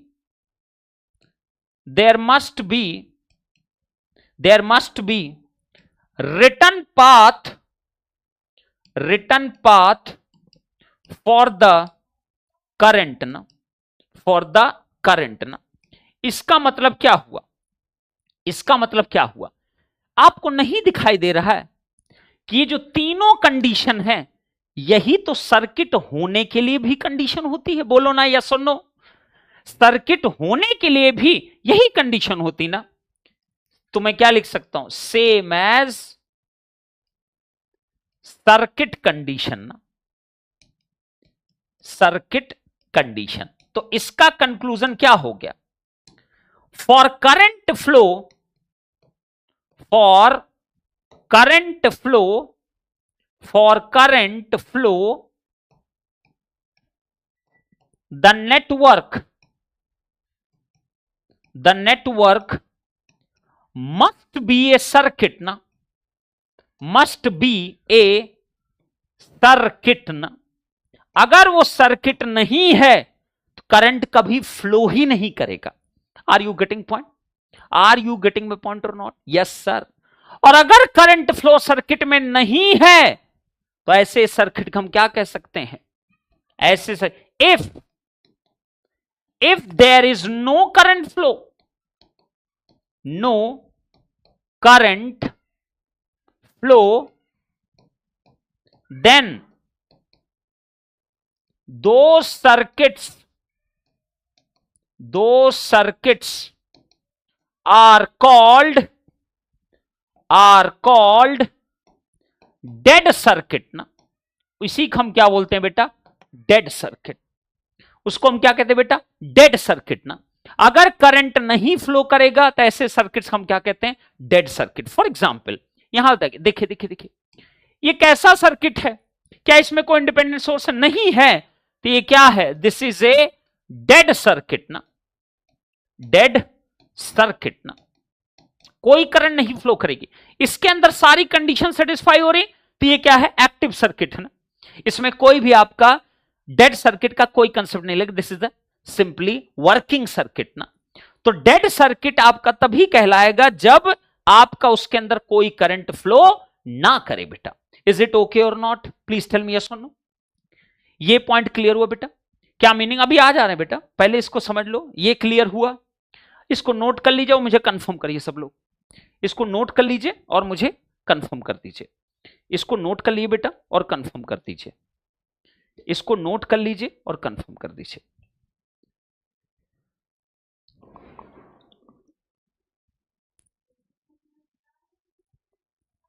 बिजली गिर रही भयंकर वाली।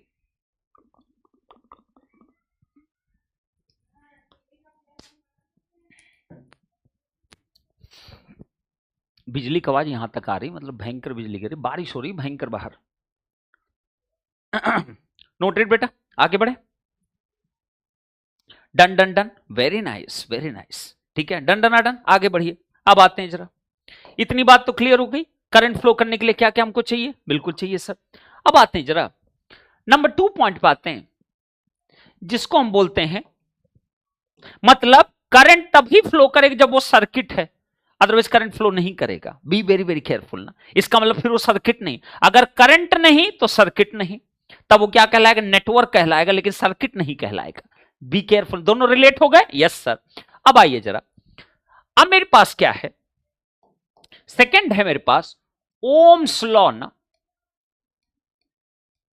ओम्स लॉ ना, देखिए अब ओम्स लॉ क्या कहता है? यहां कोई आपको फिजिक्स वाला ओम्स लॉ जाकर पूरा पढ़ना नहीं, कह ये फलाना ना, बस फिर भी मैं स्टेटमेंट लिख देता हूं।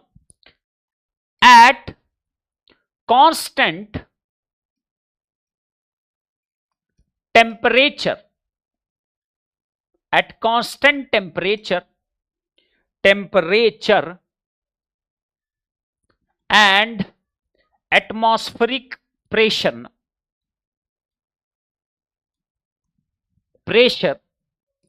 जो कि कभी नहीं हो सकता, बट फिर भी ना, मैंने क्या लिखा? At constant temperature and atmospheric pressure the voltage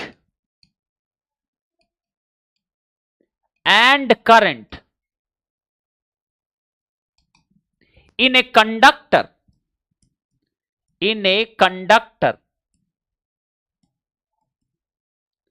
is represented as, क्या होता है बेटा? मैंने कहा कि कोई आपका क्या है, कोई कंडक्टर है जिसके क्रॉस कोई वोल्टेज लगाया तुमने, कोई करंट उसमें फ्लो किया, तो ओम्स ने क्या बताया कि अगर ये कंडीशन सेटिस्फाइड है तो जो भी कंडक्टर के क्रॉस वोल्टेज है वो हमेशा जो भी करंट उसमें फ्लो करेगी उसके क्या होगा, प्रोपोर्शनल। और आप रिवर्स भी लिख सकते हो, करंट जो फ्लो करेगा वो हमेशा प्रोपोर्शनल होगा जो भी अप्लाइड वोल्टेज होगा। Are you getting my point और नॉट?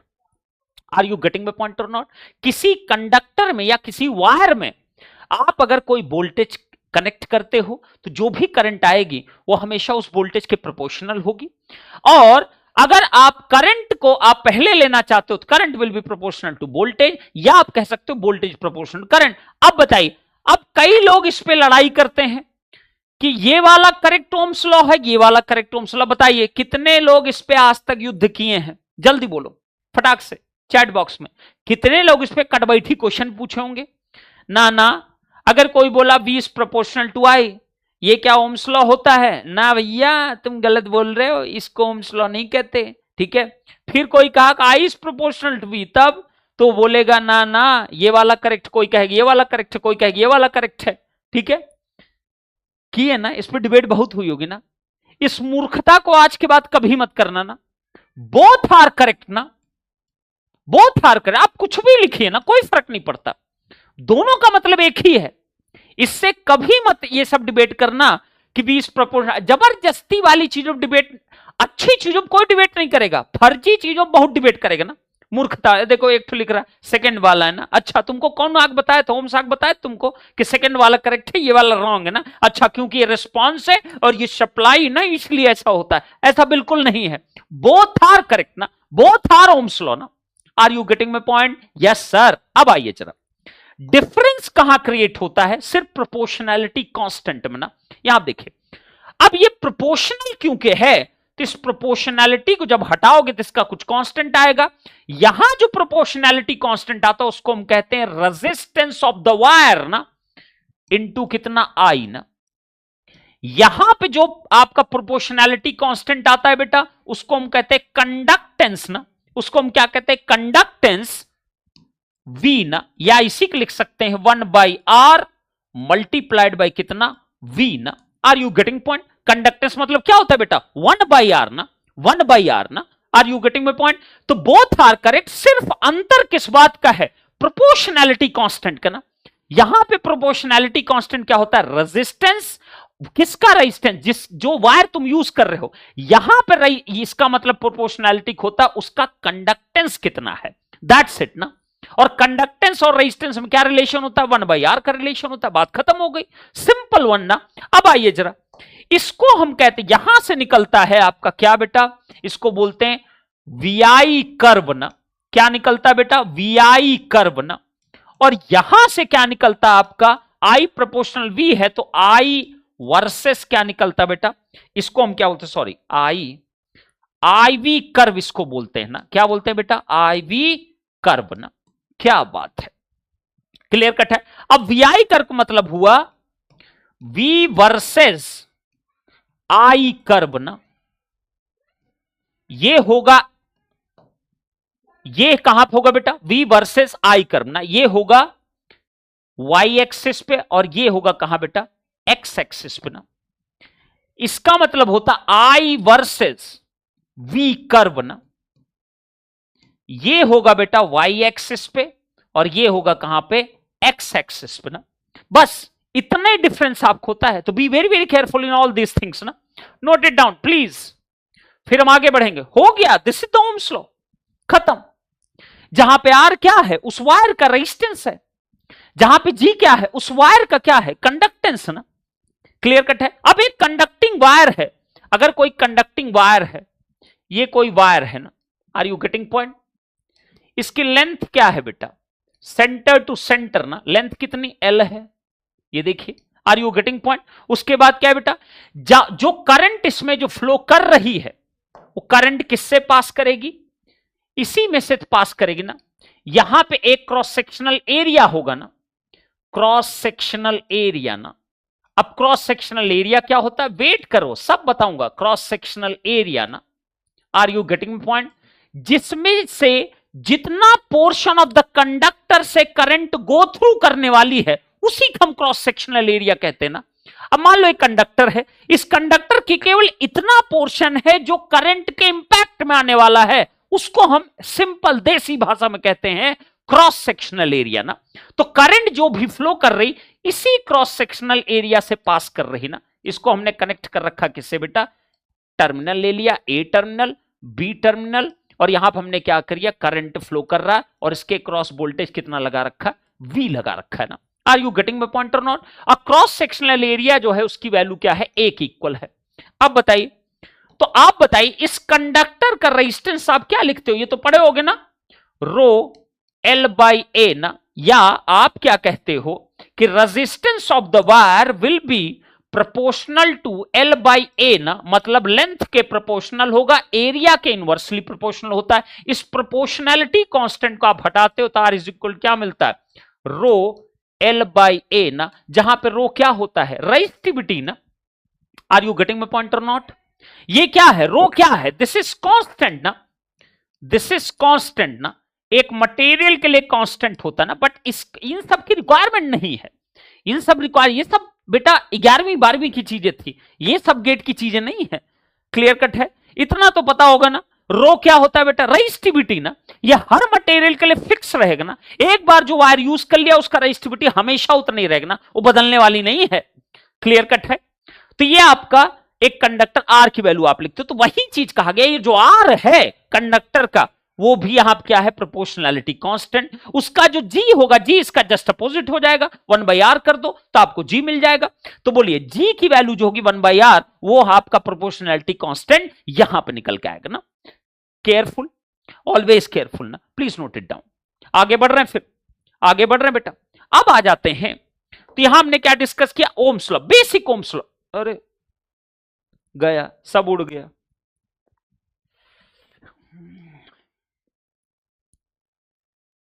कर दिया ना ट्रिप, ट्रिप कर दिया बेटा, ट्रिप कर दिया, ट्रिप कर दिया। भयंकर बारिश वारिश हो रही ना, इन्वर्टर ट्रिप मार दिया, ट्रिप कर गया, ट्रिप कर गया, ये ट्रिप कर गया। अभी पता नहीं वहां से ओपन होगा कि नहीं, उसी पॉइंट से ओपन होगा कि नहीं। नोट तो आप कर लिए थे ना। उस फ्रेंड को उठा के ना 2-4 रह पड़ जाना कम से कम, जो ये बैड माउथिंग किया था तुम्हारा इसके लिए, क्या नाम से, I is proportional to V and V is proportional to. अरे दुखी इसलिए हो रहे ना बेटा, इतनी मेहनत से, चलो तुम लोग नोट कर लेना, अब पता चले इसका नोट्स कहां से मिलेगा, अगर सेव नहीं हुआ होगा नोट से नहीं मिल पाएगा, फिर स्टूडियो टीम बोलेंगे वही लोग कुछ करेंगे जुगाड़, हम तो कुछ कर नहीं पाएंगे। ठीक है, फ्लो टूट जाता है ना, इतना अच्छा खासा हम लोग चल रहे थे ना, मजा आ रहा था कि नहीं। चलो जब तक ओपन हो रहा तब तक बातचीत कर लेते हैं, मजा आ रहा है। और उसको जागना दूर है पर जड़ देना, जो I is proportional to V, V is proportional to I वाला डिस्कशन करता हूं ना, उसको बोलना उठा देंगे ना अभी, I is proportional to V, V is proportional to to. ठीक है, लिख लिया सर, ओके ग्रेट बेटा। पता नहीं रिकवर होगा कि नहीं होगा, बहुत मुश्किल है, अगर रिकवर नहीं हुआ ना गया फिर समझ लो। चलिए ट्राई मारते हैं, ट्राई मारते हैं बेटा। स्लाइड मैप अब सब बंद हो गया, हमको तो पता भी नहीं कहां से ऑन होता है। चलो ट्राई मारते हैं एक बार। यही वाली फाइल तो है जो रोज खोलता है, नहीं ये फाइल नहीं है, ये फाइल नहीं है, गलत फाइल खोल दिया हमने, कोई बात नहीं, अब चलो खोल दिया खोल दिया। ये पिछली क्लास की फाइल है, ये दूसरी फाइल है, ना ना ना ना ना, ये फाइल है ही नहीं। गया बेटा, वो निपट गया, वो फाइल निपट गई, वो फाइल निपट गई, गई अपनी फाइल। इसको खोल के देखते हैं यहां से कुछ होगा क्या, खुल जा भाई। हाँ हाँ हाँ, आया आया है, चलो ट्राई मारते हैं, खुल जा, देखते हैं चल रहा है कि नहीं। यही वाली थी फाइल, खुल जा। है, ये क्या हो गया, सेव नहीं हुआ है, सेव नहीं हुआ बेटा, सेव ही नहीं हुई फाइल, सेव ही नहीं हुआ, जितना किए अरे ये तो सेव ही नहीं हुआ।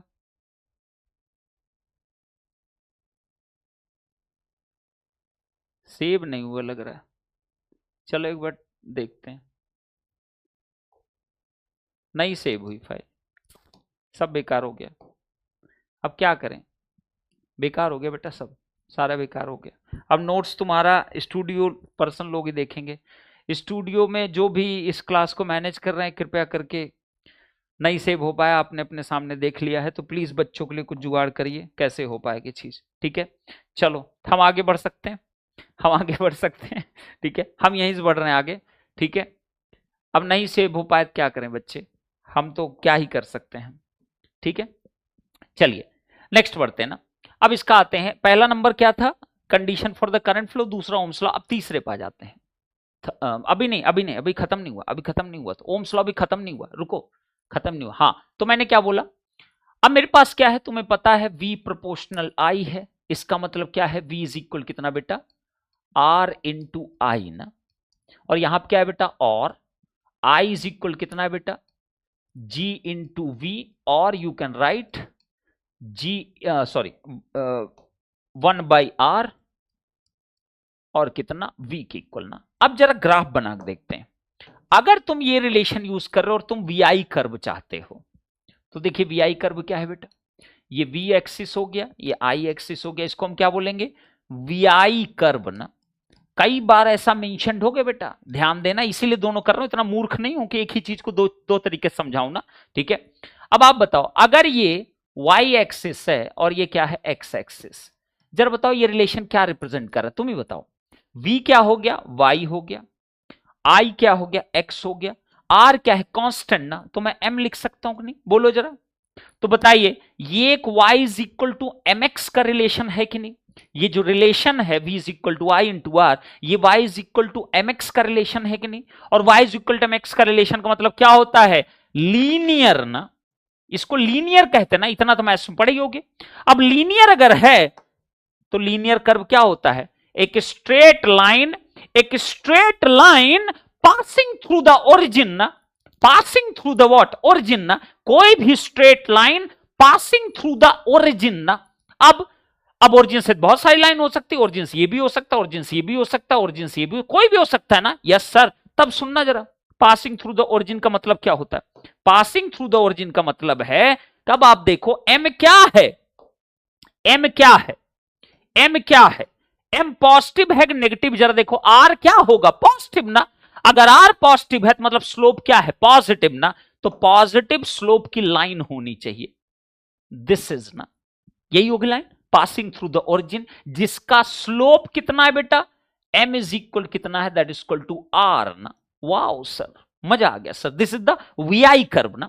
अच्छा कोई कहा नहीं नहीं मैं तो आईवी कर्व बनाना चाहता हूं, एग्जाम कुछ भी दे सकता है ना, ज्यादातर केस में आईवी कर्व देता है ना हमेशा ना, तो बोल अब आई यहां लो, वाई एक्सिस हो गया, और एक्स को कहां लो बेटा, यहां पे ना, तो इसको हम कहते हैं आईवी कर्व ना, इसको हम क्या कहते हैं बेटा, आईवी कर्व ना। वाओ, अब बताओ आईवी अगर कर्व है तो अब वाई क्या हो गया, आई हो गया, एक्स क्या हो गया बेटा, वी हो गया, अब क्या 1/r कह लो या g कह लो, दोनों क्या है, स्लोप ही तो है ना, y is equal to again mx, y is equal to again mx ना, मतलब ये भी तो एक लीनियर कर्व देगा ना, तो इसका भी क्या आएगा आपका स्लोप 1/r क्या है, पॉजिटिव वैल्यू ना, तो ये भी तो ऐसे ही करवाएगा ना, लेकिन लेकिन यहां स्लोप r था, यहां का स्लोप क्या कहलाएगा बेटा, या तो g कहो या तो क्या कहो 1/r की इक्वल ना।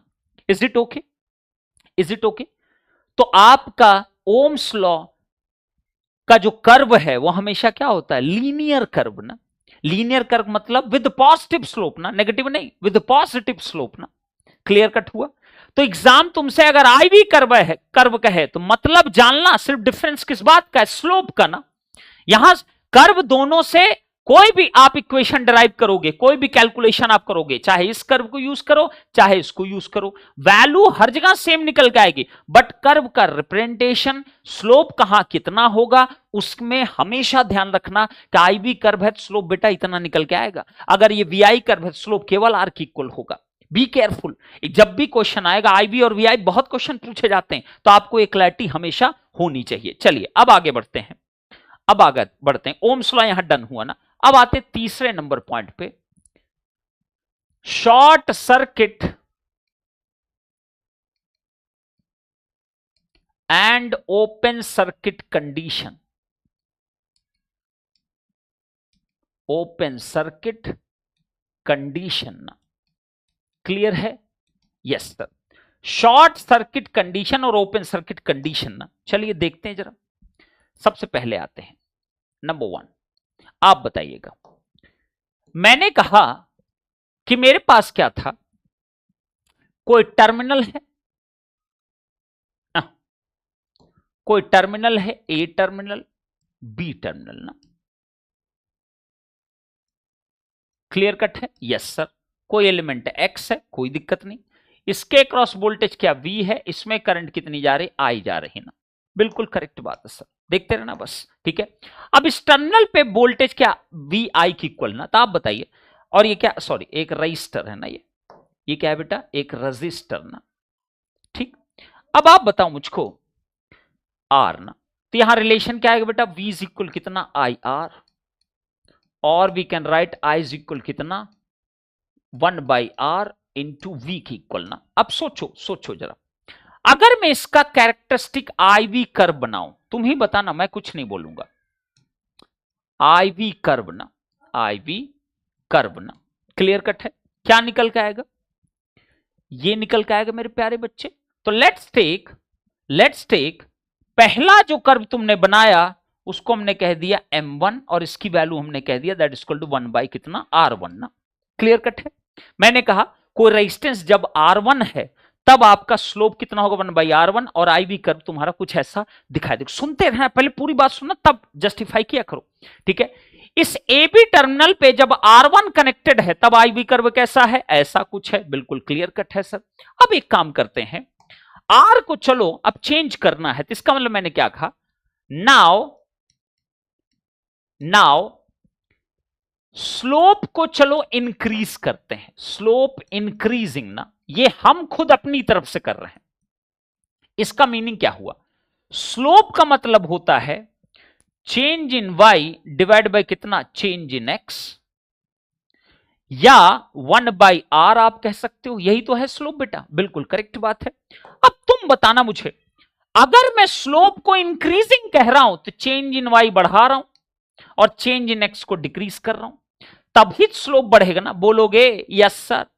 मैंने क्या बोला कि अगर मैं कह रहा हूं स्लोप मुझे बढ़ाना है इस आईवी कर्व का, तो मैं कहूंगा चेंज इन जो y है और चेंज इन जो x है, चेंज इन y न्यूमरेटर को बढ़ाना पड़ेगा, डिनोमिनेटर क्या करना पड़ेगा, घटाना पड़ेगा ना। इज इट राइट और नॉट? Yes sir.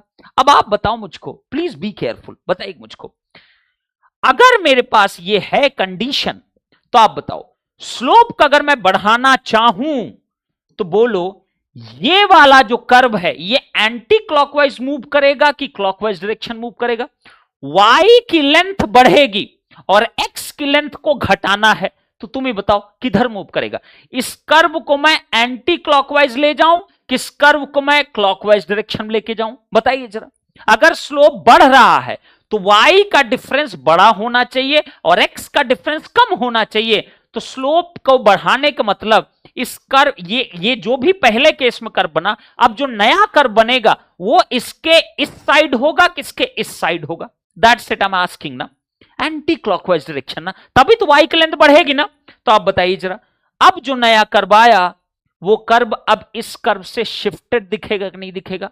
अब बताओ, इसका स्लोप क्या कह दिया, मान लो m2 कह दिया, इसकी वैल्यू कितनी होगी, 1/r2 ना। यस सर, स्लोप बढ़ गया। आप ऐसे ही बढ़ाते चले जाओ, मान लो तुमने कहा मैंने और स्लोप को बढ़ाया, बढ़ा दो कोई दिक्कत नहीं, तो स्लोप को बढ़ा हमने कितना कर दिया, चलिए एक काम करते हैं, ये लाइन ले लेते हैं, स्लोप को और बढ़ाया तुमने, अब स्लोप यहां पर आ गया, बोलो इसका स्लोप क्या लिखोगे, m3, दैट इज इक्वल कितना बेटा, 1/r3 ना। क्या बात है सब, 3 स्लोप ले लिया। अब मैंने कहा स्लोप को बढ़ाते बढ़ाते तुम कितना बढ़ा सकते हो, बताइए मुझको, स्लोप को बढ़ाते बढ़ाते तुम कितना बढ़ा सकते हो? स्लोप को बढ़ाते बढ़ाते तो मैं इनफाइनाइट भी ले जा सकता हूं ना, बोलोगे यस और no? Please tell me yes और नो। स्लोप को बढ़ाते बढ़ाते मैं तो इनफाइनाइट तक ले जा सकता हूं ना स्लोप को। क्या बात है सर, स्लोप को बढ़ाते बढ़ाते मैं तो इनफाइनाइट ले जा सकता हूं। अब अगर स्लोप इनफाइनाइट अप्रोच करने लगा तो आप बताइए डिफरेंस इन एक्स क्या होता जाएगा, एकदम छोटा ना, एकदम छोटा ना। और जब स्लोप इनफाइनाइट के, आप इनफाइनाइट का मतलब क्या होता है, इनफाइनाइट कोई नंबर नहीं होता, इनफाइनाइट का मतलब होता है जब बहुत बड़ा आपका स्लोप हो जाएगा तो बोलो change in X close to zero पहुंचेगा कि नहीं पहुंचेगा, बोलोगे चेंज इन एक्स जो होगा वो जीरो के करीब पहुंचेगा कि नहीं पहुंचेगा। तो बताओ यही जो कर्व चल रहा था, पहले इतना शिफ्ट किया फिर इतना शिफ्ट किया, अब किस लाइन पे आ जाएगा जरा बताइएगा। मैं डार्क लाइन से बनाऊंगा ना, एकदम डार्क लाइन, मोटी लाइन से बनाऊंगा जैसे तुम्हें दिखे। तो चेंज इन एक्स का मतलब हुआ v का पॉइंट किस पे आ गया, जीरो पे ना। तो बोलो इसी को अगर करते जाओगे तो ये डार्क लाइन सब मैं रिप्रेजेंट कर दे रहा हूं, बताइए जरा क्या ऐसा तुमको कुछ कर्व दिखेगा कि नहीं दिखेगा, बोलो जरा। इसको डार्क कर दिया ना एकदम, ये वाला, ये मोटा वाला, मोटा वाला, ठीक है, मोटा बस दिखाने के लिए तुम्हें बनाया। अब बताइए, अब इसमें तुमको क्या दिख रहा है, चेंज इन एक्स क्या दिख रहा है, जीरो ना। चेंज इन एक्स कितना दिख रहा है, जीरो ना। तो बताइए इसके स्लोप हमने क्या लिख दिया, m4, और ये स्लोप कितना बेटा 1/r4 ना, क्लियर है। और ये टेंडिंग टू किधर है, इन्फिनिटी ना, वाओ, टेंडिंग टू किधर है, इन्फिनिटी ना, वाओ सर। अब आप देखो और जवाब दो मुझको, बोलिए यहां क्या दिख रहा है तुमको। अगर मैं लिखूं m1 m2 m3 और m4, सबसे बड़ा स्लोप कौन है, यही है ना, देखिए जरा, सबसे बड़ा m4, नेक्स्ट कौन m3, नेक्स्ट कौन m2, नेक्स्ट कौन m1 ना। जरा बताइए इसको और मैं क्या लिख सकता हूं, 1/r1, 1/r2, 1/r3, 1 क्या r4 ना, वाओ सर। और बताइए जरा क्या मैं इसी चीज को ऐसे लिख सकता हूं बेटा, R1 is greater than R2 is greater than R3 is greater than R4 ना, सही कि नहीं। अरे भाई 1/R1 1/R2, अगर ये आपका इनइक्वालिटी है तो इसको मैं रिवर्स अगर करूंगा तो इक्वालिटी भी चेंज कर जाएगा ना, ये ग्रेटर देन हो जाएगा ना। मतलब जब आपका स्लोप बढ़ रहा है तो रेजिस्टेंस की वैल्यू क्या हो रही है, घट रही है। Are you getting my point और नॉट। जब स्लोप तुम बढ़ा रहे हो तो रेजिस्टेंस की वैल्यू क्या हो रही है, घट रही है, लेकिन कंडक्टेंस की वैल्यू क्या हो रही है आपकी, बढ़ रही है ना। Are you getting my point और नॉट। रेजिस्टेंस घट रहा है और कंडक्टेंस क्या हो रहा है आपका, बढ़ रहा है ना। और धीरे धीरे स्लोप बढ़ाते बढ़ाते जब तुम आपका बहुत लार्ज स्लोप हो गया, इन्फिनिटी करीब पहुंच गए, जरा बताना मुझको अगर तुम इन्फिनिटी करीब हो तो स्लोप क्या है 1/r। जब तक ये टेंडिंग टू जीरो नहीं पहुंचेगा तब तक क्या इसका स्लोप इन्फिनिटी होगा, नेवर ना। डिनोमिनेटर को क्या बनना पड़ेगा, जीरो के क्लोज टू ना। अगर जीरो को क्लोज टू पहुंच गया तो आपका स्लोप क्या हो जाएगा, इन्फिनिटी ना। इज इट ओके और नॉट। तो मैं क्या लिखूंगा यहां पे, सुनिए कंक्लूजन इसका लिख रहा हूं पहले पॉइंट का। If slope reaches to infinity that means बताना जरा मुझको क्या क्या कंडीशन हो रही, वोल्टेज विल बिकम 0 वोल्ट ना, बना कि नहीं बना, चेक करो। जब स्लोप इंफिनिटी पहुंच रहा है तो वोल्टेज परमानेंटली 0 हो गया ना। वोल्टेज एक्स एक्सिस देखो ना क्या आ गया, 0 पे ना एकदम, क्या बात है। तो मैं क्या लिखूंगी इसको, ऑलवेज ना, ये हमेशा ट्रू है ना, ऑलवेज ना। अब आइए जरा करंट पाइए, करंट बताइए क्या दिख रहा है, जो दिखे बताना मुझको। करंट की लाइन ये वाली है ना, देखो कुछ ड्यूरेशन करंट पॉजिटिव भी दिख रही, कुछ ड्यूरेशन करंट नेगेटिव भी दिख रही, और इस पर्टिकुलर पॉइंट पे करंट 0 भी दिखाई दे रही। इसका मतलब क्या हुआ बेटा, इसका मतलब क्या हुआ, करंट बेटा पॉजिटिव भी हो सकती है, करंट आपकी 0 भी हो सकती है, करंट आपकी नेगेटिव भी हो सकती है। तो क्या मैं इस पूरी चीज को लिख सकता हूं, करंट कैन बी एनीथिंग ना, करंट कुछ भी हो सकता है ना, बोलोगे यस सर। करंट कुछ भी हो सकता है ना, यस सर। हमें नहीं पता क्या होगा, 5 एम्पियर 10 एम्पियर 50 एम्पियर 0 एम्पियर कुछ भी हो सकता है ना। बट हमें एक बात की कंफर्मेशन है कि अगर स्लोप इन्फिनिटी रीच किया तो वोल्टेज हमेशा 0 होगा ना, इसीलिए इसमें लिखा ऑलवेज ना। लेकिन इसमें कहीं नहीं लिखा ऑलवेज, यहां क्या लिखा गया, कुछ भी हो सकता है ना करंट, बिल्कुल क्लियर कट है। अब जरा आइए रेजिस्टेंस पे क्या इंपैक्ट पड़ा, अगर स्लोप इंफिनिटी पहुंचा तो रेजिस्टेंस को क्या होना पड़ेगा, 0 ओम ना। कंडक्टेंस पे क्या इंपैक्ट पड़ा, दिस इज इंफिनिटी ना, मोन, वाओ सर, क्या बात है सर। तो जब भी ऐसी सिचुएशन आए किसी भी टर्मिनल पे, किसी भी टर्मिनल पे, इसी को हम कहते हैं क्या, शॉर्ट सर्किट कंडीशन। इसको हम क्या कहते हैं बेटा, short circuit condition. Short circuit condition, short form में इसको लिखते हैं एससी कंडीशन। शॉर्ट फॉर्म इसे कहते हैं एससी कंडीशन। क्लियर कट है? बोलिए, समझ में आया क्या?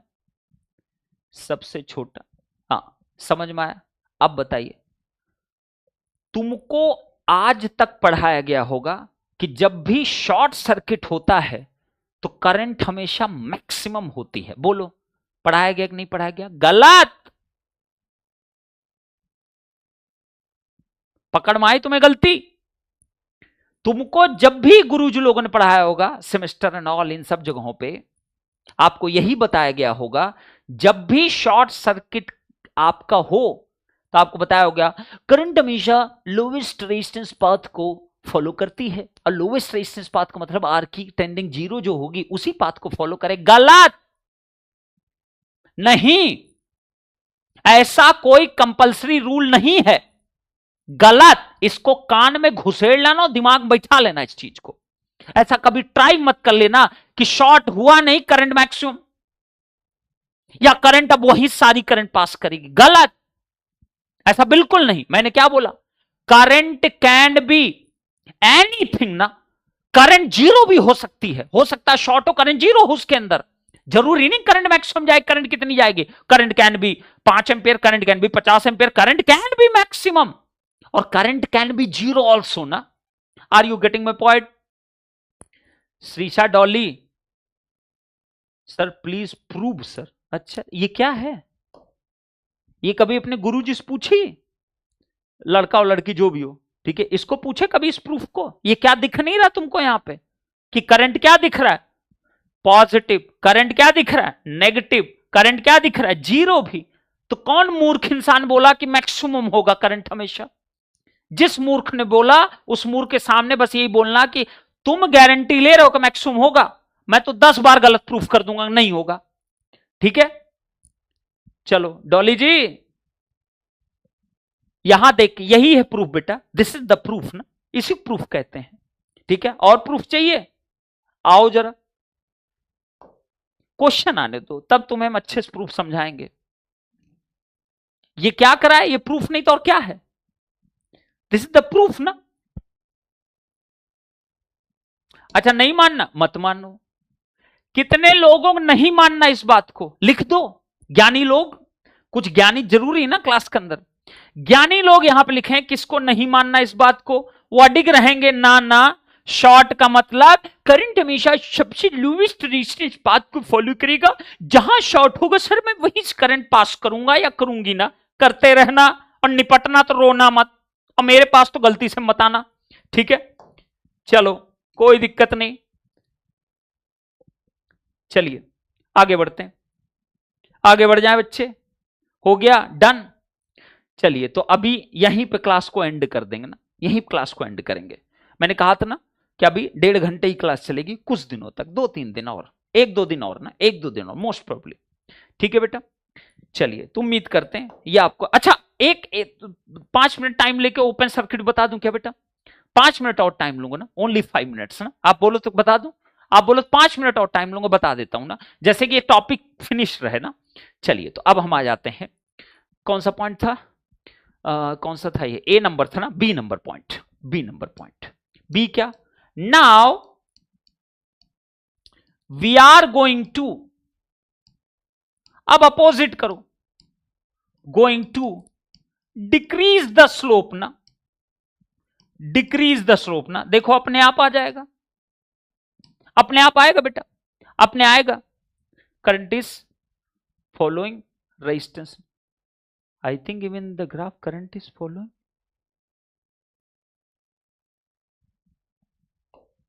डॉली जी नहीं सुनेंगे, इधर इधर आओ, ये लो,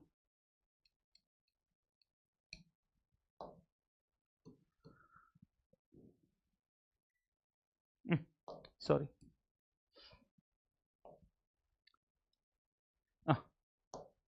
ये लो बेटा।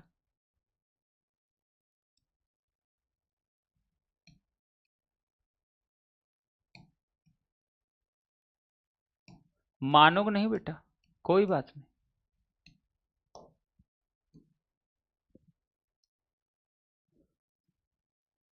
लो लो लो लो लो।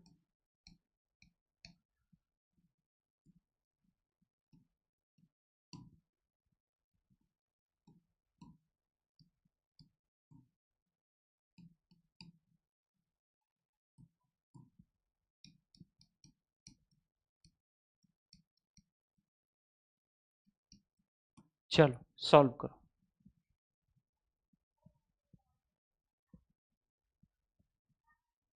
ये एक शॉर्ट सर्किट पॉइंट है बेटा, निकालो इसकी करंट, फिर बताना मुझे, ठीक है? Good question. मैंने कहा ये शॉर्ट सर्किट पॉइंट है। चलिए हम आगे बढ़े बेटा। इसीलिए पुरानी नॉलेज को रखना बहुत बहुत गंदगी हो जाती बेटा, इसीलिए मैंने बोला था। चलो ठीक, कोई बात नहीं, आगे बढ़ते हैं यार, इस पर टाइम वेस्ट नहीं करते। Now we are going to decrease the slope ना, डिक्रीज द स्लोप ना। चलो डिक्रीज करते हैं। तो बोलिए स्लोप क्या था बेटा? इसको बेटा करके बताना ना मेरे को। ये जिसने पढ़ाया होगा या जहां से पढ़े होगे, इसको आईएससी निकाल के दिखाना मुझे, कितना करंट निकाल कर ला रहे हो, इसमें कितना करंट आ जाएगा। चलिए अब आ जाइए, हम कहां पे थे? अरे हमारा कहां चला गया भाई, एक सेकंड बेटा। जब बता रहा हूं, प्रूफ भी बता दिया, सब बता, फिर भी नहीं मानने के राजी हो रहे यार। ठीक है, m is equal to delta Y by कितना, डेल्टा एक्स। अब बताइए, अब स्लोप को क्या करना है तुम्हें? डिक्रीज ना। चलिए डिक्रीज करते हैं। लो डिक्रीज कर दिया। अब बताओ, अगर आपको इसको डिक्रीज करना है तो न्यूमरेटर को डिक्रीज करो, डिनोमिनेटर क्या होगा? इंक्रीज ना। डिनोमिनेटर क्या होगा बेटा? इंक्रीज ना।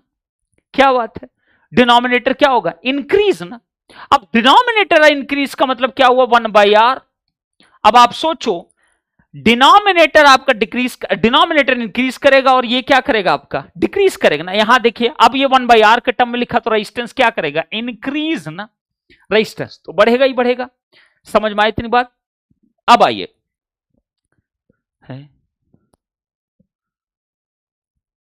बेटा इधर फोकस कर लो, तुम लोग इधर फोकस कर लो। और ज्यादा ओवर स्मार्ट बन रहे हो अगर कुछ लोग, तो बेटा बनो, यहां मत नौटंकी करो। पढ़ना पढ़ लो, नहीं पढ़ना जाग बुक उठा के वहां से पढ़ाई करो। फालतू का है, माँ बाप पैसे बर्बाद करके बैच के अंदर आ गए हो। चलिए अब इधर आइए। अब मैंने क्या किया, चलिए स्लोप कब डिक्रीज करते हैं ना, आई एंड वी ना। अब मैंने क्या किया बेटा, तुम ही बताते रहो मुझको। सबसे पहला नॉर्मल कोई रेजिस्टेंस लगाया, मैंने कहा स्लोप क्या? m1 था, 1/r1। अब आप बताओ, अगर स्लोप डिक्रीज करेगा, अगर स्लोप डिक्रीज करेगा तो बोला अब क्या है? एंटी क्लॉकवाइज है? नहीं, क्लॉकवाइज ना। अब ये क्लॉकवाइज चलेगा कि नहीं चलेगा? बिल्कुल चलेगा। तो बोलिए, तो पहला हमने कह दिया, मान लो m2 यहां से पास किया, तो m2 कितना हो गया बेटा? 1/r2। सिमिलरली मान लो कोई m3 आया, चलो m3 बना देते हैं। m3 कहां से जाएगा बेटा? ये देखिए यहां से चला गया। इसका स्लोप कितना बेटा? m3 कितना आएगा? 1/r3। नेक्स्ट बताइए, स्लोप गिरते गिरते कितना हो सकता है? 0 ना। अरे बोलोगे, स्लोप घटते घटते घटते घटते कहां तक जा सकता है? 0 ना, 0 ही तो हो सकता है। चलिए, तो 0 का मतलब क्या हुआ? 0 का मतलब हुआ चेंज इन y क्या होगा? 0 की इक्वल ना, तभी तो क्वांटिटी 0 बनेगी। चेंज इन y क्या होगा? 0 ना। अब चेंज इन y का मतलब कितना हो गया कि चेंज इन करंट कितना आना चाहिए? 0 की इक्वल ना। तो बोलो ये घटते घटते यहां पहुंचा कि नहीं पहुंचा? बोलो जरा। ये व्हाइट लाइन से मोटी लाइन बना रहा हूं ना, किस एक्सिस पर आ जाएगा? v वाली एक्सिस पर ना। ये देखिए, मोटा कर दूं इसको, चलिए मोटा कर दिया। ये मोटी वाली लाइन ना, ये मोटा जो बनाया कर्व, मोटा सा दिखाने के लिए सिर्फ मोटा बना दिया। ठीक है, तो ये जो करवाया, इस कर पे m4 क्या है? 1/r4 ना। और ये स्लोप कितना है? 0 की इक्वल ना। Are you getting my point और नॉट? Yes sir. अब बताइए, फिर से वही लिखें, m1 है, m2 है, m3 है, m4 है। बोलो स्लोप को डिक्रीज कर रहे हो ना, तो सबसे बड़ा स्लोप कौन? m1, फिर m2, फिर m3 ना। फिर सबसे छोटा स्लोप कौन, m4 ना।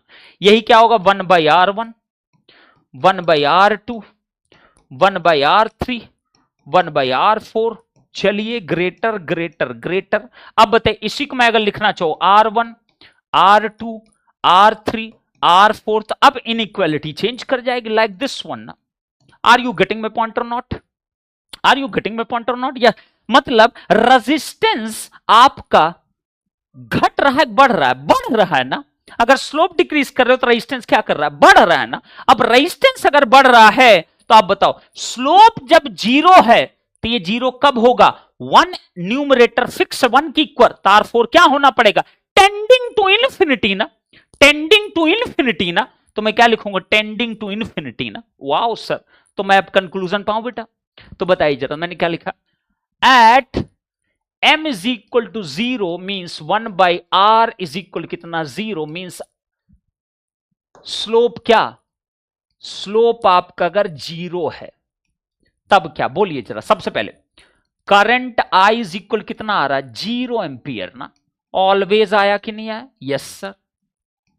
अब बताइए जरा वोल्टेज V कितना आएगा बेटा, जरा देखो ध्यान से कर्व को। करंट क्या दिख रहा है, करंट तो परमानेंटली जीरो हो गया ना वोल्टेज, लेकिन देखो जीरो भी है, नेगेटिव भी है, पॉजिटिव भी है ना। तो मैं वोल्टेज को क्या लिखूंगा बेटा, पॉजिटिव भी हो सकता है, जीरो भी हो सकता है, नेगेटिव भी हो सकता है। तो क्या मैं ओवरऑल लिख दूं एनीथिंग ना, वोल्टेज कुछ भी हो सकता है ना। नेक्स्ट आइए जरा रेजिस्टेंस की बात कर लेते हैं। रेजिस्टेंस क्या हो जाएगा, इनफिनिटी ओम ना। Wow sir. कंडक्टेंस क्या हो जाएगा बेटा, 0 मो की इक्वल ना। वाओ, 0 मो ना, 1/∞ क्या, 0 मो की इक्वल ना। वाओ सर, क्या बात है सर। अब बताइए जरा ये जो कंडीशन है यहां क्या लिखा, ऑलवेज ना। तो ये क्या हो गया बेटा, this is called the open circuit condition, open circuit condition. समझ में आया सबको? और इसी शॉर्ट फॉर्म लिखते हैं ओसी कंडीशन। अब सुनना, अब सुनना, नेक्स्ट नोट पॉइंट देखो, note at a certain point